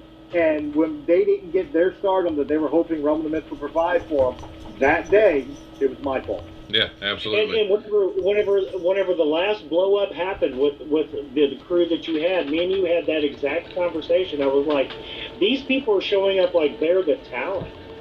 Yeah. And they don't even understand the work that goes on behind the scenes that actually puts the talent out for everybody to listen to. They don't understand the booker part of it. They don't understand that aspect of it. And it's so fucked up.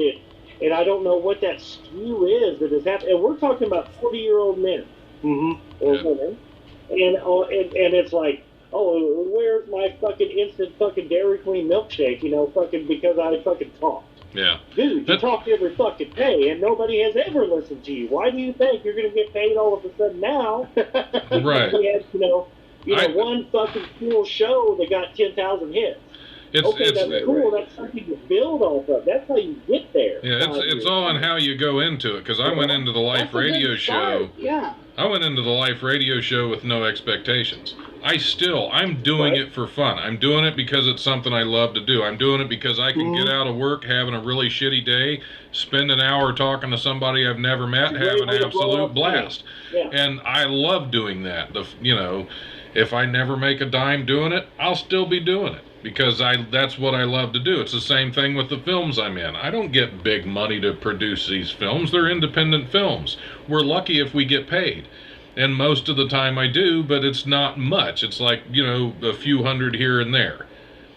And that's it. But I'm doing these things because it's something I love to do. Will it ever lead somewhere? I don't know. If it doesn't, I'm still happy doing what I'm doing. As a patent clerk. Right. It's not always about the ending, it's about the journey. Exactly. And here's the really funny thing about that is the same friend I'm talking about. Me and my wife just started a new show last week, and we're doing just streaming only. It's not a podcast. It's a live stream. It's straight to Facebook. I saw that. Nothing big or fancy, okay? Which, by the way, you got to make them shareable. Because I tried to share them out, and they didn't have the share button.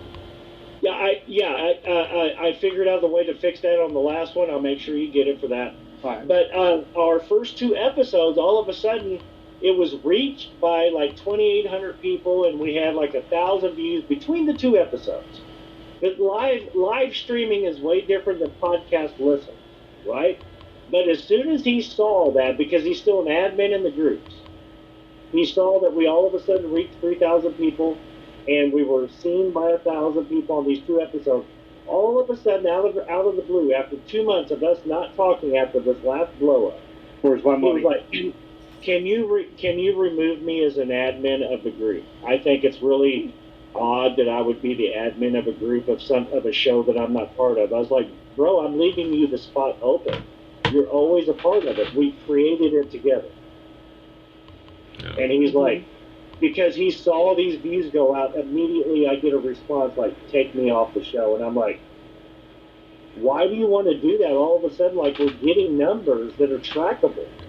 Like, we're doing things.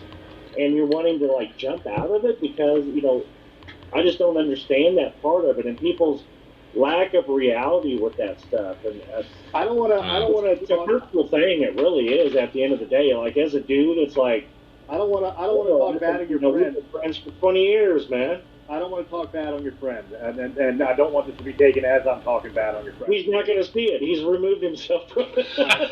But I'm saying, even to you, I don't want you to think I'm talking bad on your friend, but it seems like he has a superstar mentality. He wants to be removed because he's not a part of it. But the problem is he didn't want to be a part of it when you had to do the work to make it successful. And I said that to him one day in a conversation. I was like, dude, you can't put in 1 hour a week and expect something to pay off. Like, it takes 10,000 hours to become a master of whatever it is you're doing. It doesn't matter if you're an archer or a bow maker or whatever. It takes 10,000 hours of practice to become good. And you're putting in an hour a week and you're expecting a payoff, bro? Like, come on, man. Like, I'm doing all the editing. I'm doing all the posting. I'm doing all of this stuff. And And this is, this is like a it doesn't sound like he really was in it. Yeah, no, it just doesn't sound like he was in it for the right reasons then, because if he was really your friend, then he would just be there for the ride. And it feels like, like 20 years later, it's like, were we friends? Or, I don't know. Like, that's hard. I've had a hard time dealing with that, to be honest. Well, it's the same thing in pro wrestling. I've had friends, and Serenity knows it. I've had friends that I've had throughout the business. You know how many of them talk to me now because I don't help their careers? Yeah, none. Yeah. No, there's a few. There's none. Really? Outside of her, there's none. Outside of her and Lightning Blind Mike, I don't talk to any of the people that were my friends. And it's the same way with me and the original creator of my show, and it's like, and I'm not going to change. The only thing I did was change the format so that way it would be easier to be able to maintain. Me and Don have talked about this before.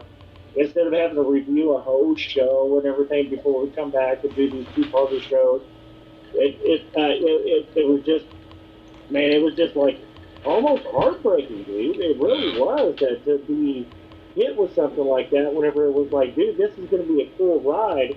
If we put in the work. Do the work. And it was like, I'm putting in the work, and then you're making it sound like your wife, you're doing all of this stuff. You edited 2 shows out of the fucking 70 that we did. You never guest appeared with me, other than one time with Don. You never did any of this shit, all of this extra stuff that goes into it. I was like, God, it was just like, it's literally been like a really gut-wrenching couple of months, because like I've been almost antagonistic towards everybody else because of the bad vibe I got from that. And it was like, God damn it, dude! Like you're the one who it wasn't supposed to happen. Like with wait, that, was he a podcaster? Like, never to begin with. It was all my idea. I created everything, and I was like, dude, let's get in. And he was like, cool, I'm along for the ride. And then it was like, it's time for payoff because we had one big episode. He didn't want to do the work, and he didn't have the guts to be into it like you were. No. It sucks, but sometimes that happens with things. Yeah. We're approaching 1 year anniversary next month. I turned 50 Friday, and the month after is our 1 year anniversary of the first show, and we've reached, between Facebook and all the views and everything, 250,000 fucking people. There's not a whole lot of fucking shows that can say that in 1 year. Right. And we're on the verge of actually kind of maybe doing something. Not that I'm going to make a living off of it, but we're on the verge of kind of, like turning a corner. And you're backing out now. It's kind of like planting the seeds of a rose and then stop watering it before it breaks the ground. That old expression. I was like, bro, it's just so heartbreaking for that shit inside it. With anything. Maybe the expectations were different on either side, maybe he didn't understand what becoming part of a podcast meant. Wrong, I gave him the wrong premise, or I pitched it wrong, and I never, we were going to get rich in a couple of years. I never told it like that. I was like, dude, this is going to take a lot of work. Right, because if you want, everybody knows if you want to get rich quick, buy a comedy club. Yeah, that's right. But that's my Kyle lives in a mansion right now. That's right. What do you got? What do you got, Colin? All right, I got a story for you guys. I'm going to take you back about 33 years when I was 10 years old, and I was sitting around, and my parents, my family owned... Wait, stop. You're 43 years old? Yeah. What the fuck have you been eating? You're my age, and I look like I'm double your fucking age. Grind with whiskey. Right. He's not allowed to stay on air because the mother already was taking shots of it. There it is. No, I have a high metabolism, and I take care of myself. Unlike the rest of us, he takes care of himself. Back what I was saying. As you're vaping, we're all drinking. Right. Yeah, and I don't drink. I haven't drank in 13 years. But 33 years ago, you're smoking, motherfucker.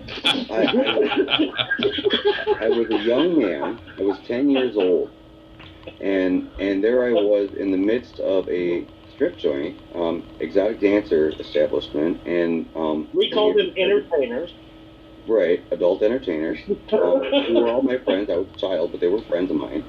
And my family would book different comedians one night a week. And they would go through all these different agents. Serenity. Nice. Oh my God, they killed Kenny. So, That's some good potato water. That is a great filter, though. It fits you perfectly. Yeah. so they had these agents. And we have to go to Minneapolis with my mom. I go to Minneapolis, and we go to these agencies, and then they look through portfolios of different people, and the dance end of it, and in the comedian end of it, and they would bring back. My mom had all these folders of all these comedians and stuff, and so she would sit down with my dad, and they would look at all these different comedians and figure out which one looked like they wanted to hire and have come in and do a show. And the ones they picked always had the best portfolios, meaning that those were the ones that put the money in, they put the work in, they put the time in, they put the legwork to get where they were going to be. And I tell you what, they always picked good comedians. Everybody enjoyed the show when they did the comedy night. And that's a hairy ass. Oh my God! Thanks, Chris. Have visual. Slightly unique. More to the There was North Pole. toilet paper. Needless to say, there I was at 10 years old, and they stuck the comedian as my babysitter. They stuck the comedian as my babysitter. So the comedian was my babysitter, and my dad was leasing a Lincoln Continental at the time. So here I am with the comedian, who's a black man, in a small town in northern Michigan, which is predominantly white, cruising around town with this black man in a Lincoln. You can just imagine how that looked, with the strippers hanging out the back seat.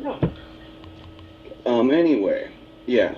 So there's my story, Chris. But it's a long way to the top. And the people that get noticed are the ones with the portfolios that put the legwork in, that put themselves out there, that work for it. I mean, and I seen that at 10 years old.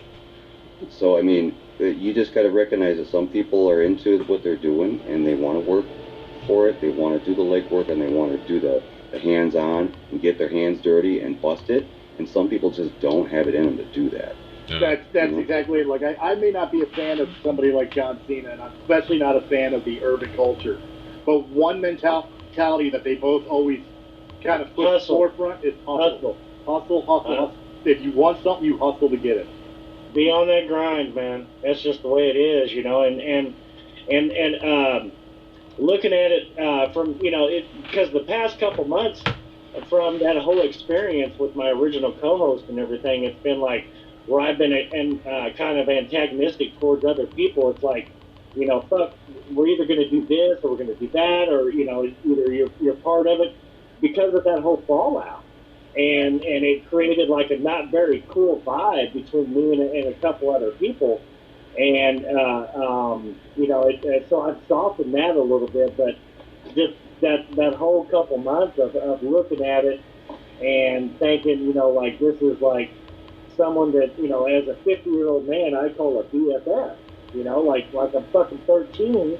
And then, you know, all of a sudden it's a fallout because of that. It's like you have to kind of, to do this work, at least for me, to do this work, you kind of have to have a split personality.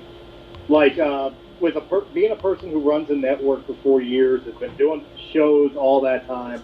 I've got over 1,000 shows in the can, many different shows, you know, episodes from different shows that have been produced by Realm of Mist Entertainment, most of which I've been on. And it's because of this mentality.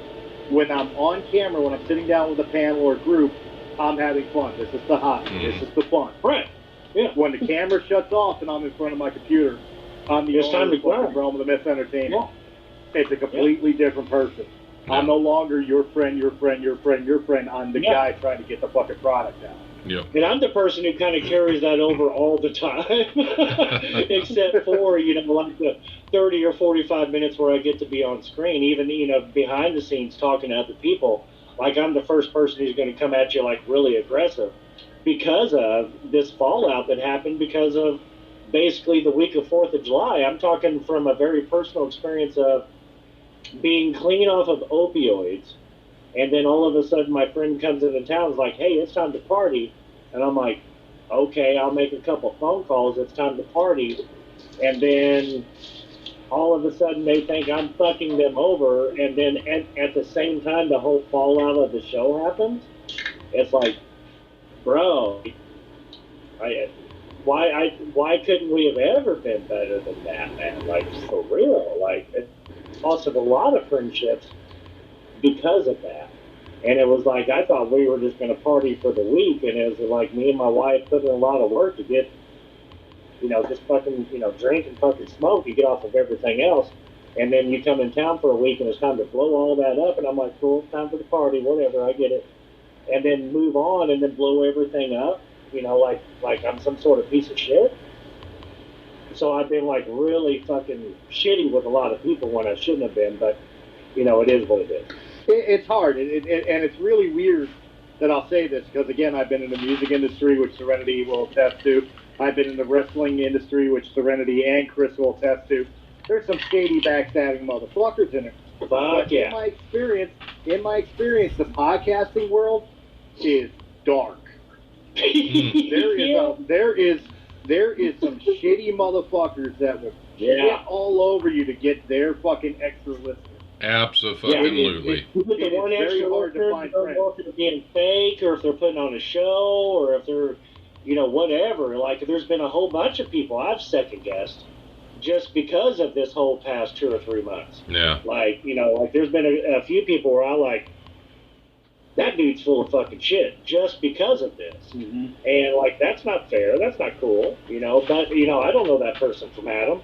But because of this whole experience, and because I'm, like, straight line and wanting to do my thing, I don't give a fuck. I'm going to put out content no matter what. Well, I look at other people, and I'm like, I think that person's full of shit, and I don't even fucking know him.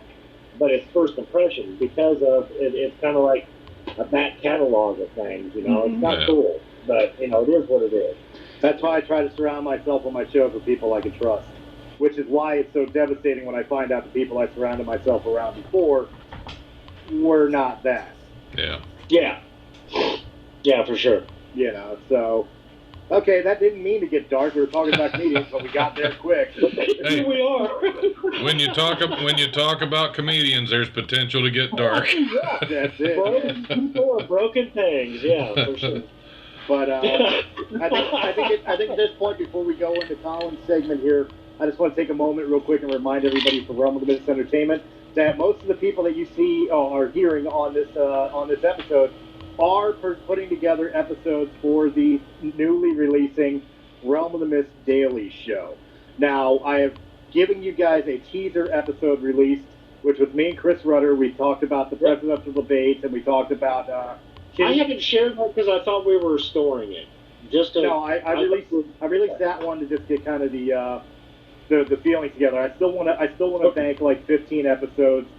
So in the next couple of weeks, I'd like to get 15 episodes stored, and then in the next, say 2 weeks, start looking towards the first initial release of the official Realm of the Mist Daily Show. So I treated ours as like a teaser, like, hey, this is what's coming. Okay. All right. So guys, keep an eye out for that. I didn't know we were like premiering the idea of it. That's why I didn't realize. That's why I dropped it out. I dropped it out there for 2 reasons. But then again, I always have a Bud Light in my hand, so who knows? Well, that's why your shit's shitty, man. Drink a real beer. Well, I don't know. I think he had some bourbon there too initially. So. Yeah, definitely. But the 2 reasons I dropped it was, number 1, so everybody can get an idea of what we were talking about for the concept of the Daily Show, and 2, for the listeners to see this is what we're going to be producing. Single shot episodes, single content, whatever. So I wanted to put that out there. Second off, I want to give a second shout out to the Nurses Guild. Guys, the information is in the description down below. If you or a loved one need help with at-home nursing, make sure you contact the Nurses Guild, particularly in Florida. The website and 2 phone numbers are there for you guys. And third off, let's get inspirational with the Check This Shit Out segment. I guess that's what we're calling it. What are we calling it, Colin? Check this shit out. Corner. Sure, you can call it my corner if you want. All right, Colin's Corner right now.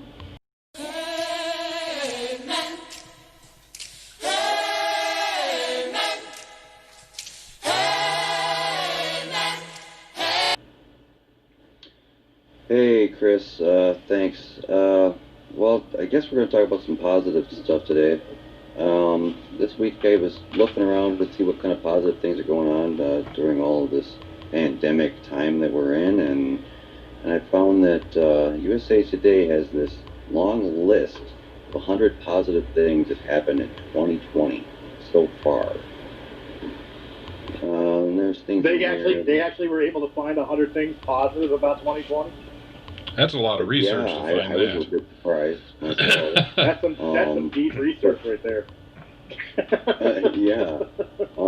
It says there, well, see, one of the first things on the list, Chris will enjoy this, a 103-year-old grandmother beat COVID and celebrated with a Bud Light. And they've got a picture of her here. That's my hero. That's my bitch right there. That's well, you know, she was 103, couldn't handle a real beer. She was pretty happy with this bottle in her hand. She beat COVID, and she grabbed a Bud Light. She's like, God damn it, I wanted to die. Yeah. That's what I did. Well, she thought it was a bottle of water.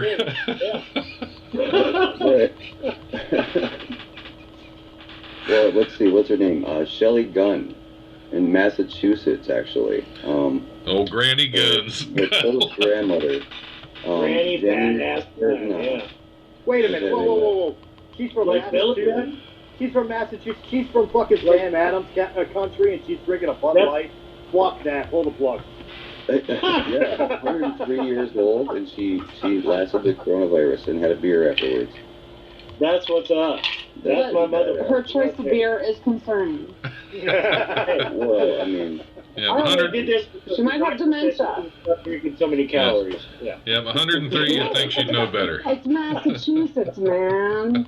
Well, yeah, I'm surprised it wasn't a Sam Adams or something. Yeah, you know? You know, listen, we could get Bud Light or Sam Adams for a sponsor. That'd be great. I mean, we talk about beer. Oh, we've lost Bud Light. We're sitting there shitting on their product. They're never going to sponsor us.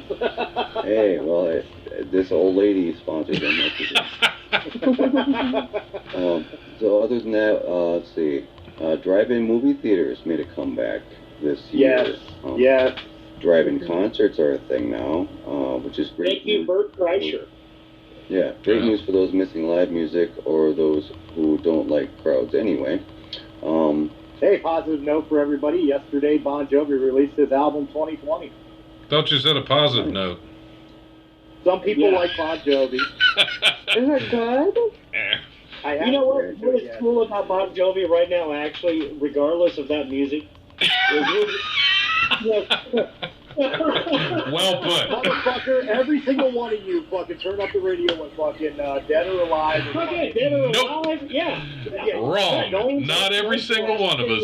Certainly did not. The last 10 years. You got tears going down your eyes while fucking Always is on. No fucking He has 6 restaurants in New Jersey. Yeah, and for the past 4 years, he has fed the homeless directly out of his front door. And all they have to do is show up, and he knows there's someone, and you're catering.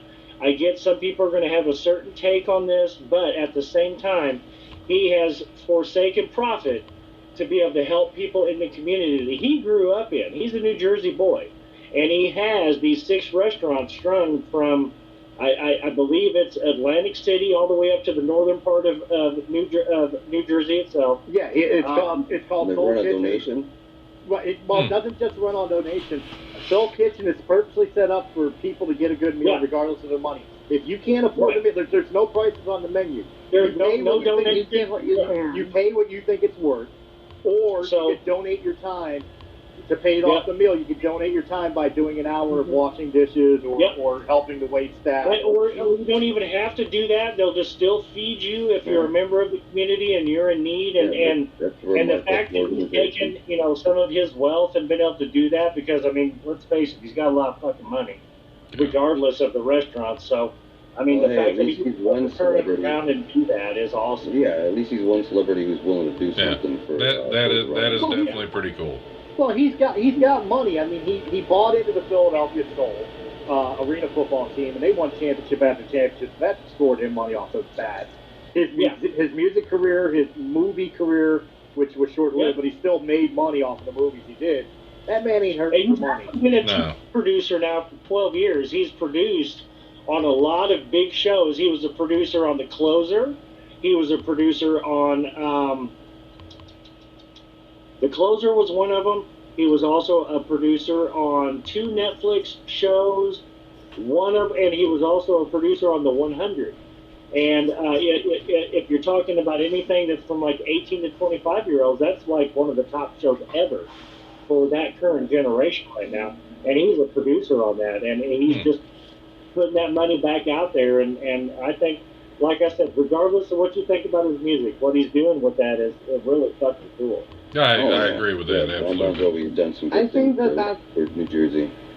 That's just awesome, and if more celebrities did that, there probably wouldn't be people like Elon Musk in the world that have too much money and so much that you Elon is a big philanthropist too. It's just very hidden. Like, he doesn't put his name out there because he doesn't need the publicity. He actually does donate a lot. People just don't hear it. Does he donate?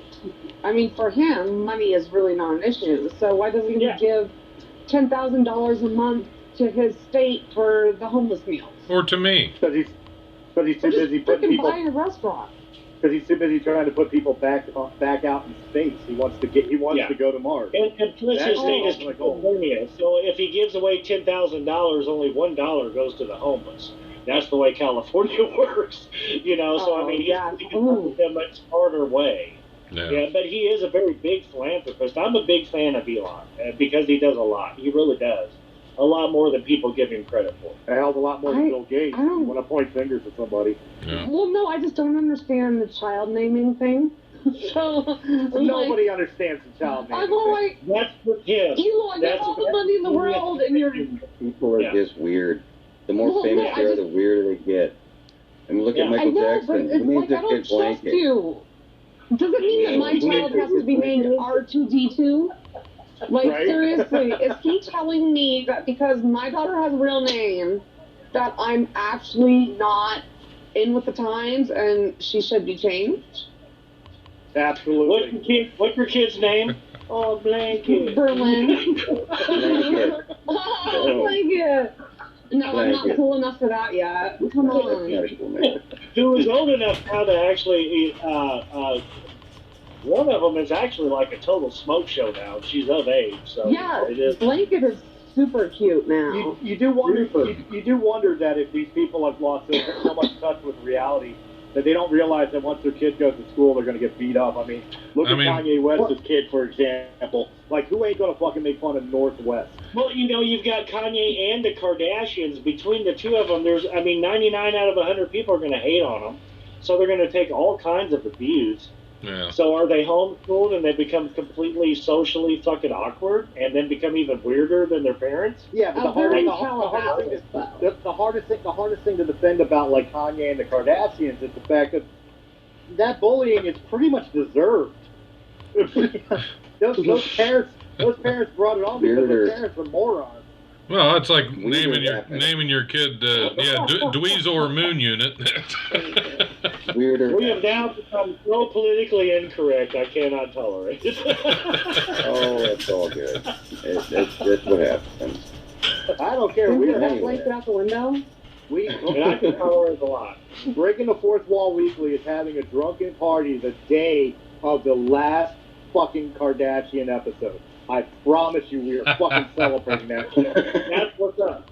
That is like a milestone in America. The end of the All right, so anyhow, other good things. Other good things that are happening during 2020. Let's see, we got to watch football greats like Tom Brady and Peyton Manning play golf with greats like Phil Mickelson and Tiger Woods. Yeah. Nicholson, whatever. I don't watch golf, it's boring. But anyhow, apparently they did a big golf thing together. Fake news. Who the fuck said Tom Brady is the greatest? That was kind of a cool deal because all of them went to shows. Watch it there, boy. That was cool. Oh, you gotta remember, she's a Denver. Yeah. Denver ain't got nothing to do with it. Tom Brady used to be the Patriots. Patriots. And you know what? I don't care about Tom Brady and the Patriots. My hatred for him, a lot of people who have hatred for him is because of the fact he kind of looks like Bruce Jenner before the surgery. My hatred for him is the Super Bowl against the Philadelphia Eagles, where he lost to a backup quarterback and got MVP, and he couldn't even go up and shake the man's hand. You're such a poor sport. Did you know that Bruce Jenner, before he was Caitlyn, after he became Caitlyn, was against gay marriage? That's great. Now we can get him to play. If we can get Caitlyn to play golf, we'll be getting some. Well, here's another one for you that'll blow your mind. Caitlyn Jenner, who is a transgender person, who has gone through the surgeries and everything else and fights for the LGBT rights, is conservative. Wait, she votes for Trump? Yeah. And he wants to reverse all the surgery. Does she, like, vote for Trump? Yeah. Well, now he wants to just go ahead and be gay. She wants to go ahead and reverse all the surgeries. It's so crazy. You never know. She might be taking the Taj Mahal. She might be taking the Taj Mahal. You never know. You want to ruin the NBA team? Bring a Kardashian into the locker room. It's over. Yeah. Them Kardashians are trading more players in the fucking NBA draft. How are we on Colin's corner for positive shit, and we're talking about the fucking Kardashians? Colin, for God's sakes, give us something positive again, man. You see what I'm We're off the rails, man. I'm sorry, bro. Oh, yeah. It wasn't me. It wasn't me. Star Trek joke time. I'd rather date a Kardashian than a Kardashian. That's all I'm saying. Yeah. I think I would too. All right. Other than that, let's see. Restaurants shared their secret recipes so they could be done at home. A family perfectly recreated Journey's "Separate Ways" music video and is incredible. I didn't see that, but Steve Perry Journey? Apparently, the Separate Ways video, a family made a remake of the video. Okay. Let's see, what else we got? Squirrel mastered a Ninja Warrior obstacle course. I seen that. That was funny as shit. Yeah. The guy who built his own course in the backyard, that shit was awesome. Yeah. No, but I seen the episode where a squirrel actually got onto the Ninja Warrior set. Well, really? Did the obstacle course. Oh, I didn't see that. I saw a guy who built his own deal in the backyard. Yeah, and it took like 4 or 5 days, and these squirrels completely figured it out. But I didn't see the actual American Ninja. That's crazy. I did see that on YouTube. That was impressive. I'll have to take your guys' word for it. I didn't get a chance to see it, but apparently it's on this list. So it must be Okay, what is the number one of the list?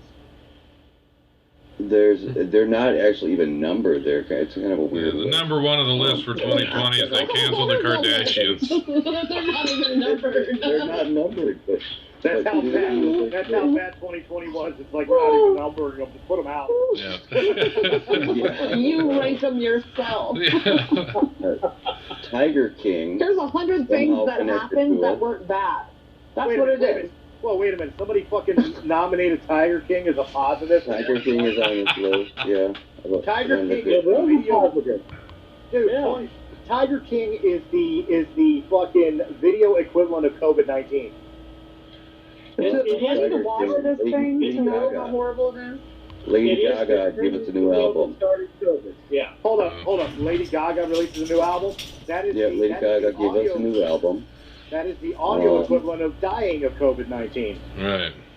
Ray Jepsen did it again with a new album. Let's see.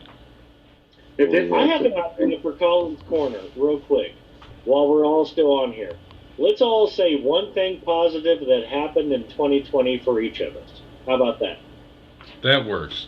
It's a good way. That's a good way to close it out, rather than go through all this list. Yeah. Positive so far this year. Breaking the Fourth Wall Weekly. Breaking the Fourth Wall Weekly. It was born in 2020. Okay. Destiny? Serenity too, yeah. Why are you telling people her stripper name? I just got a message from one of my servers saying they can't work. I just got a message from one of my servers saying they can't work. I'm sorry. Her name's Destiny. Serenity. God. Oh my God. Now I want to change my name. That's horrible. Edit that part out. Nope. Okay, so because you said destiny, I would say my friends and my family and how well everyone's come together has been really positive. Just everything. My daughter, her friends, the neighborhood, my friends, everything. Everyone's been really great this year, so shout out to all them. Colin. I guess I still keep waking up on the right side of the dirt, so that's a positive. I haven't gotten COVID, as far as I know. I don't have a hole in my pants. Right side of the dirt. Rudder will email it to you. If you haven't gotten COVID, Rudder will email it to you. Yeah. In my inbox. Don't worry.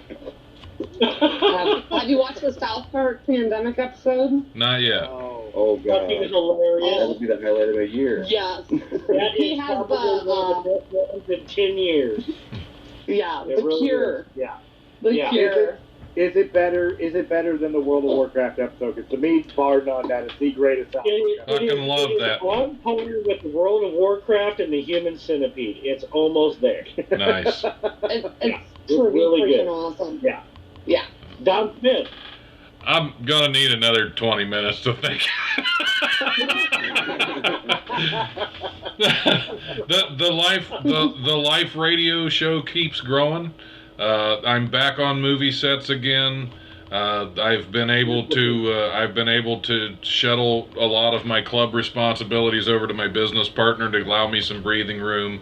Things are looking up. There has been some positive in 2020. And you have beaten anorexia. I beat the living fuck out of it, honestly. He got a running head start on Oh, it. yeah. I knocked it through the fucking wall. I sat on it and squished it like a fucking bug is what I did. You saved a lot of money on razors. There you go. Rudder, how about you? What's your positive? Man, for me, it's the fact that I did have Corona, and I'm about to celebrate my 50th anniversary, or my 50th birthday, along with my 20th wedding anniversary. All at Awesome. the same time. So I think that's a super fucking positive. Does your wife think the same thing?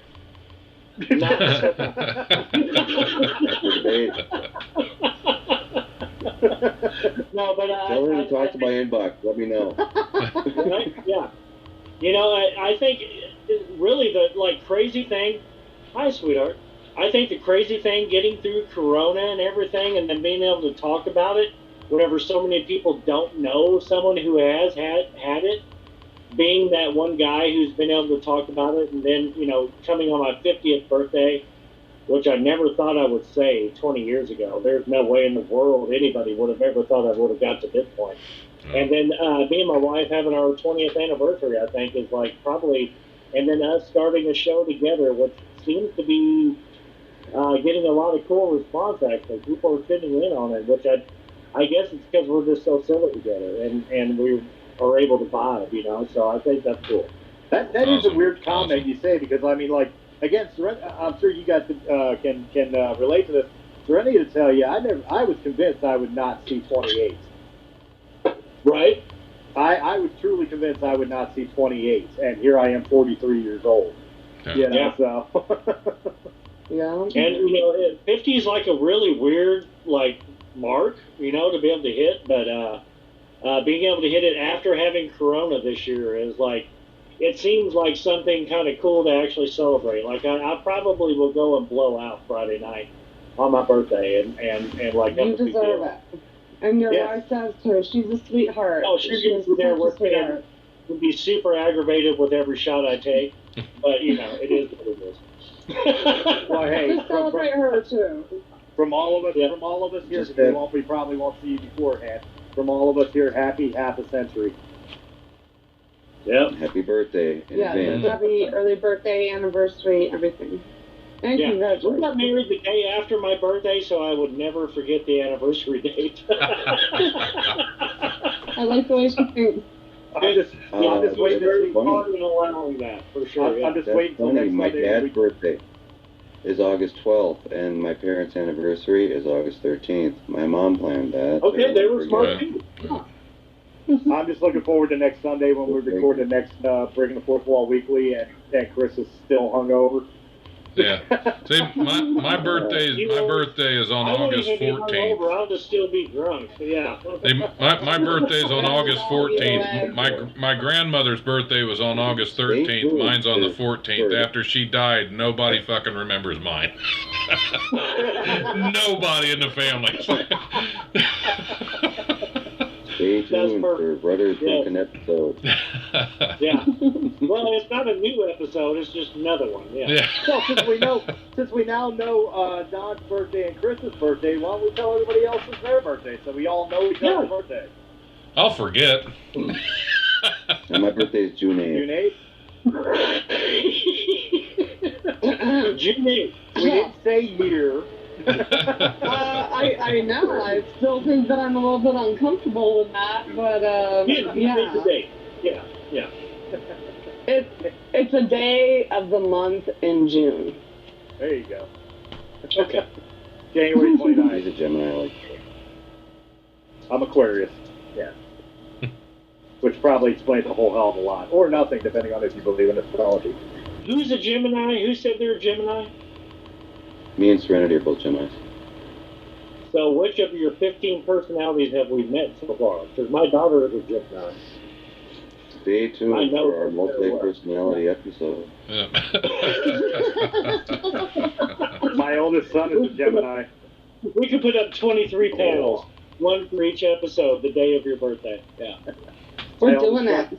My oldest son's a Gemini. He's June 17th. So it's so crazy. Yeah. Gemini power. I can't say when my birthday is, so I can't say. I plead the You can fifth take my word for it. and do not accept nor deny that I'm a Gemini or a Cancer. she's just not saying it so we don't throw a surprise party on the show for her. Right. Oh, you could. I know, but I'm not going to Chris say. knows when it is. Yeah, y'all know when it is. Just nobody else could know. It's a secret that only the world could find out if they looked me up on Facebook or social media. So, you know. You'll know it. You'll know it on the You'll have show. to find out. You'll have to snoop and find out. You'll find out when the show happens, because we'll sit her down and we'll do a fucking This Is Your Life episode. Hopefully by then the pandemic will be over. Yeah. How gross would it be to find out that during this entire episode I've ripped off an entire toenail? Sweet. Did you eat it? Told me. What were you using? Yeah, what did you use? It just fucking happened, bro. I have bad fucking feet. I work on my feet every day. You want to borrow my sawzall? It just happened, man. My nails just fell right off. I mean, it's like the fly. It just happened. Don Smith understands my pain. I have never pulled a toenail off just for the hell of it. I just, you wouldn't believe what just happened. Wait a minute. You think you have bad feet? You said Don understands. Don's a foot model. Exactly. My feet are goddamn lovely. Whenever guys ask me for pictures of my feet, I send them Don's. Thank you. There you go. Those are Don's feet. Yeah. Don, you got sexy feet. That is jealousy speaking, Colin. That is the face of jealousy right there. You wish you had my feet. I kissed the picture. No, that isn't all what he's done to the picture. It smelled funny. Oh, yeah. Nails were nice, too. Yeah, what shade of pink was that, Don? Yep. Stop it, you're embarrassing me. You guys. Oh, jumping in feet first. Okay, no more jelly bellies for me. And on that note, guys, let's go ahead and call this one an episode. We'll go around the room and let everybody give a shout out to their shows or where people can contact you. Colin, we'll start with you because we know you got to get out of here and go look at Don's feet. Mm-hmm. Oh, you know it. You can find me on YouTube. You can find me on Facebook, or you can email me, colinwashburn@gmail.com. Mr. Don Smith with the Sexy Pete. Well, you can definitely find me at the Life radio show on Facebook or Don Smith Comedy on Twitter. You can go to thelife1069.com. The original feed is on Podbean. Not the feed, not my feet. You can go to you can go to donsfeet.com for a sexy experience.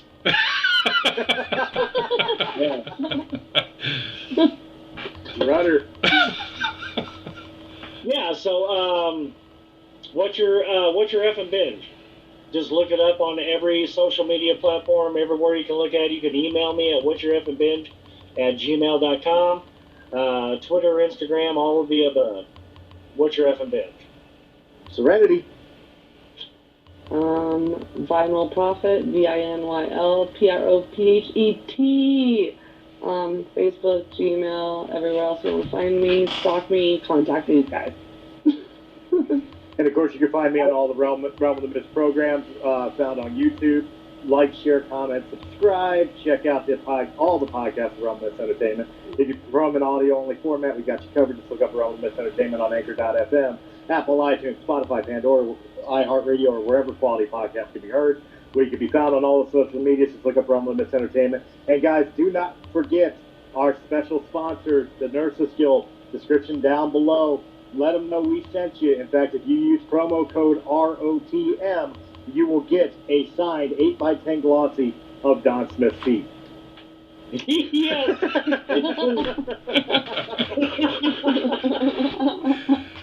I guess it's back to the studio for my feet. They're signed and numbered collector's edition, Right. With an extra donation, he'll even cosplay his feet. Yeah, it's a big costume. It looks just a big fucking foot. It's really all it is. Over here.